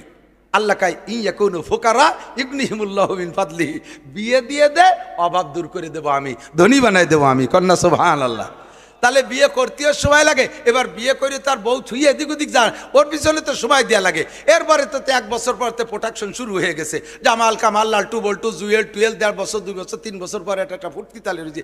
এই যে এত জাবেলা চাপাই দিয়ে আবার 24 ঘন্টা ইবাদত করতি, তোমার তো কথাই কাজে মিল পাচ্ছি না। বুঝছেন কথা? পেঁয়াজ বাচ্চা কি বাদে নাই? আল্লাহ আমাদের দুনিয়ার পক্ষেও কোরআন শরীফের আয়াত আছে, আবার আল্লাহ ইবাদত করতে বলছে তাও আয়াত দিয়ে। এখন এই এই দ্বন্দ্বের মীমাংসা কি শুনবেন না? দরকার আছে? গ্যাঞ্জাম বাচ্চা কিনা, প্রতিদ্বন্দ্বী হয়েছে কিনা কথায়, হ্যাঁ বিরোধ হয়ে গেছে কথা। এই বিরোধ কথার মীমাংসা কি আল্লাহ পাক রব্বুল আলামিনের কাছে জানতে চাইলাম। আল্লাহকে কোনো সমস্যা নাই, এই বিরোধের সমাধান হলো মাত্র 2টা কথার ভিতরে। তোমার 24 ঘন্টার যা কিছু করবা, এই যা কিছু করবা সবগুলোরে ইবাদত বানানোর একটা ব্যবস্থা আছে। ইবাদত মানেই খালি নামাজ, ইবাদত মানেই রোজা, ইবাদত মানেই তাহাজ্জুদ, ইবাদত মানেই জিকির, ইবাদত মানেই তবলিগ, ইবাদত মানেই চরমুনাই, ইবাদত মানেই তেলাওয়াত, ইবাদত মানেই ইশতিকা বিন চার্জ, ইবাদত মানেই উমরা, ইবাদত মানেই হজ, ইবাদত মানেই যাকাত, ইবাদত মানেই কুরবানি, ইবাদত মানেই সদকা ফিতরা, ইবাদত মানেই খালি দাড়ি, ইবাদত মানেই টুপি, ইবাদত মানেই জুব্বা, ইবাদত মানেই পাগড়ি, ইবাদত মানেই দস্তারখান, ইবাদত মানেই ঢিলাকুলুক। না, ইবাদত মানে সব কিছু। All everything. পায়খানায় যাবি তাও ইবাদত, স্ত্রী নিয়ে রাত যাপন করবি তাও ইবাদত, খানা খাবি তাও ইবাদত, পিএস লাগাবি তাও ইবাদত, মেম্বারি করবি তাও ইবাদত, চেয়ারম্যানি করবি তাও ইবাদত, আইএবি এমএ বিসিএস পাস করবি তাও ইবাদত। আরে যা কিছু করবি অল এভরিথিং ইবাদত, তাহলেই 24 ঘন্টা ইবাদত করা সম্ভব, ঠিক কি ঠিক না? আল্লাহ পাক এই জায়গায় রেমিশন দিয়ে দিয়েছে, আল্লাহ পাক মীমাংসা করে দিলেন, কয় কি 24 ঘন্টা সব কাজ তোমার ইবাদত হবে। এই ইবাদতের জন্য তোমারে বাংলাদেশ ছাড়িয়ে সুন্দরবনে যাইয়া অথবা আটলান্টিক মহাসাগর বঙ্গোপসাগরের স্তরের পর বসিয়া ওই জায়গা সাধু সন্ন্যাসীর মতো বসে থাকতে আমি বলি নাই। নমি গুয়াম কে আজ দুনিয়া জুদাবাস, নমি গুয়াম কে আজ দুনিয়া জুদাবাস, বাহার কারে কে বাসি বা খুদাবাস। আমি বলি না দুনিয়া সাইডে চলে যাও, আরে সন্ন্যাসিতা দুনিয়া ইসলামের ভিতরে নাই। আল্লাহ নবী বলে লা তাবাত্তুলা ফিল ইসলাম, সন্ন্যাসী পদ্ধতি ইসলাম গ্রহণ করে না। বিয়ে করবা, ছেলে মেয়ে পয়দা দিবা, খেত কামার করবা, কামাই রোজগার করবা, চাকরি বাকরি করবা, ব্যবসা বাণিজ্য করবা, আত্মীয়তা ঠিক রাখবা, ব্যবসা জেনারেল লেখাপড়া করবা, সব কিছু তুমি করবা, বৈধ আছে। তবে খেয়াল রাখবা, আমার দিক, তবে খেয়াল রাখবা যে কাজটা করব ওই কাজের ভিতরে দুইটা দিক। একটা হলো মাতা কুমুর রাসূলু ফাখুজু, আল্লাহর নবী যেটা যেভাবে করতে বলে ওইটারে ওইভাবে করো। অমান হাকুমানহু ফান্তাহু, যেটা যেভাবে ছাড়তে বলে সেইটারে সেইভাবে ছাইড়ে দাও। তাহলে ধরারগুলো নিয়মতান্ত্রিকভাবে ধরা, আর ছাড়ারগুলোকে নিয়মতান্ত্রিকভাবে ছাইড়ে দিলে দুনিয়ার যাহা কিছু করবেন সবগুলো ইবাদতে পরিণত হবে। বুঝা গেছে? একটু বোঝেন নাই কিছু? বুঝতে পারছেন? একটা দুটো করে ধরাই দিই। পায়খানায় যাবেন কিভাবে? বদনা হাতে খানিক দূরিতে লুঙ্গির এক কোনা উঁচু অতিথি ভাষা বাইরুতি বেরোতে দৌড়বে ছেলে মেয়ের মধ্যে দেয়। পায়খানার দরজা খোলা থাকলে দুই পাও দিয়ে লাভ দিয়ে যে পড়বেন, পড়িয়ে মেরি দেবেন। পায়খানা হবে, হ্যাঁ যুবক আবার দিকটা খাও, পায়খানা হবে, ইবাদত হবে না। ওই পায়খানারে ইবাদত বানাও, বাইরে থাকতে একটা দোয়া পড়ো, বিসমিল্লাহি আল্লাহুম্মা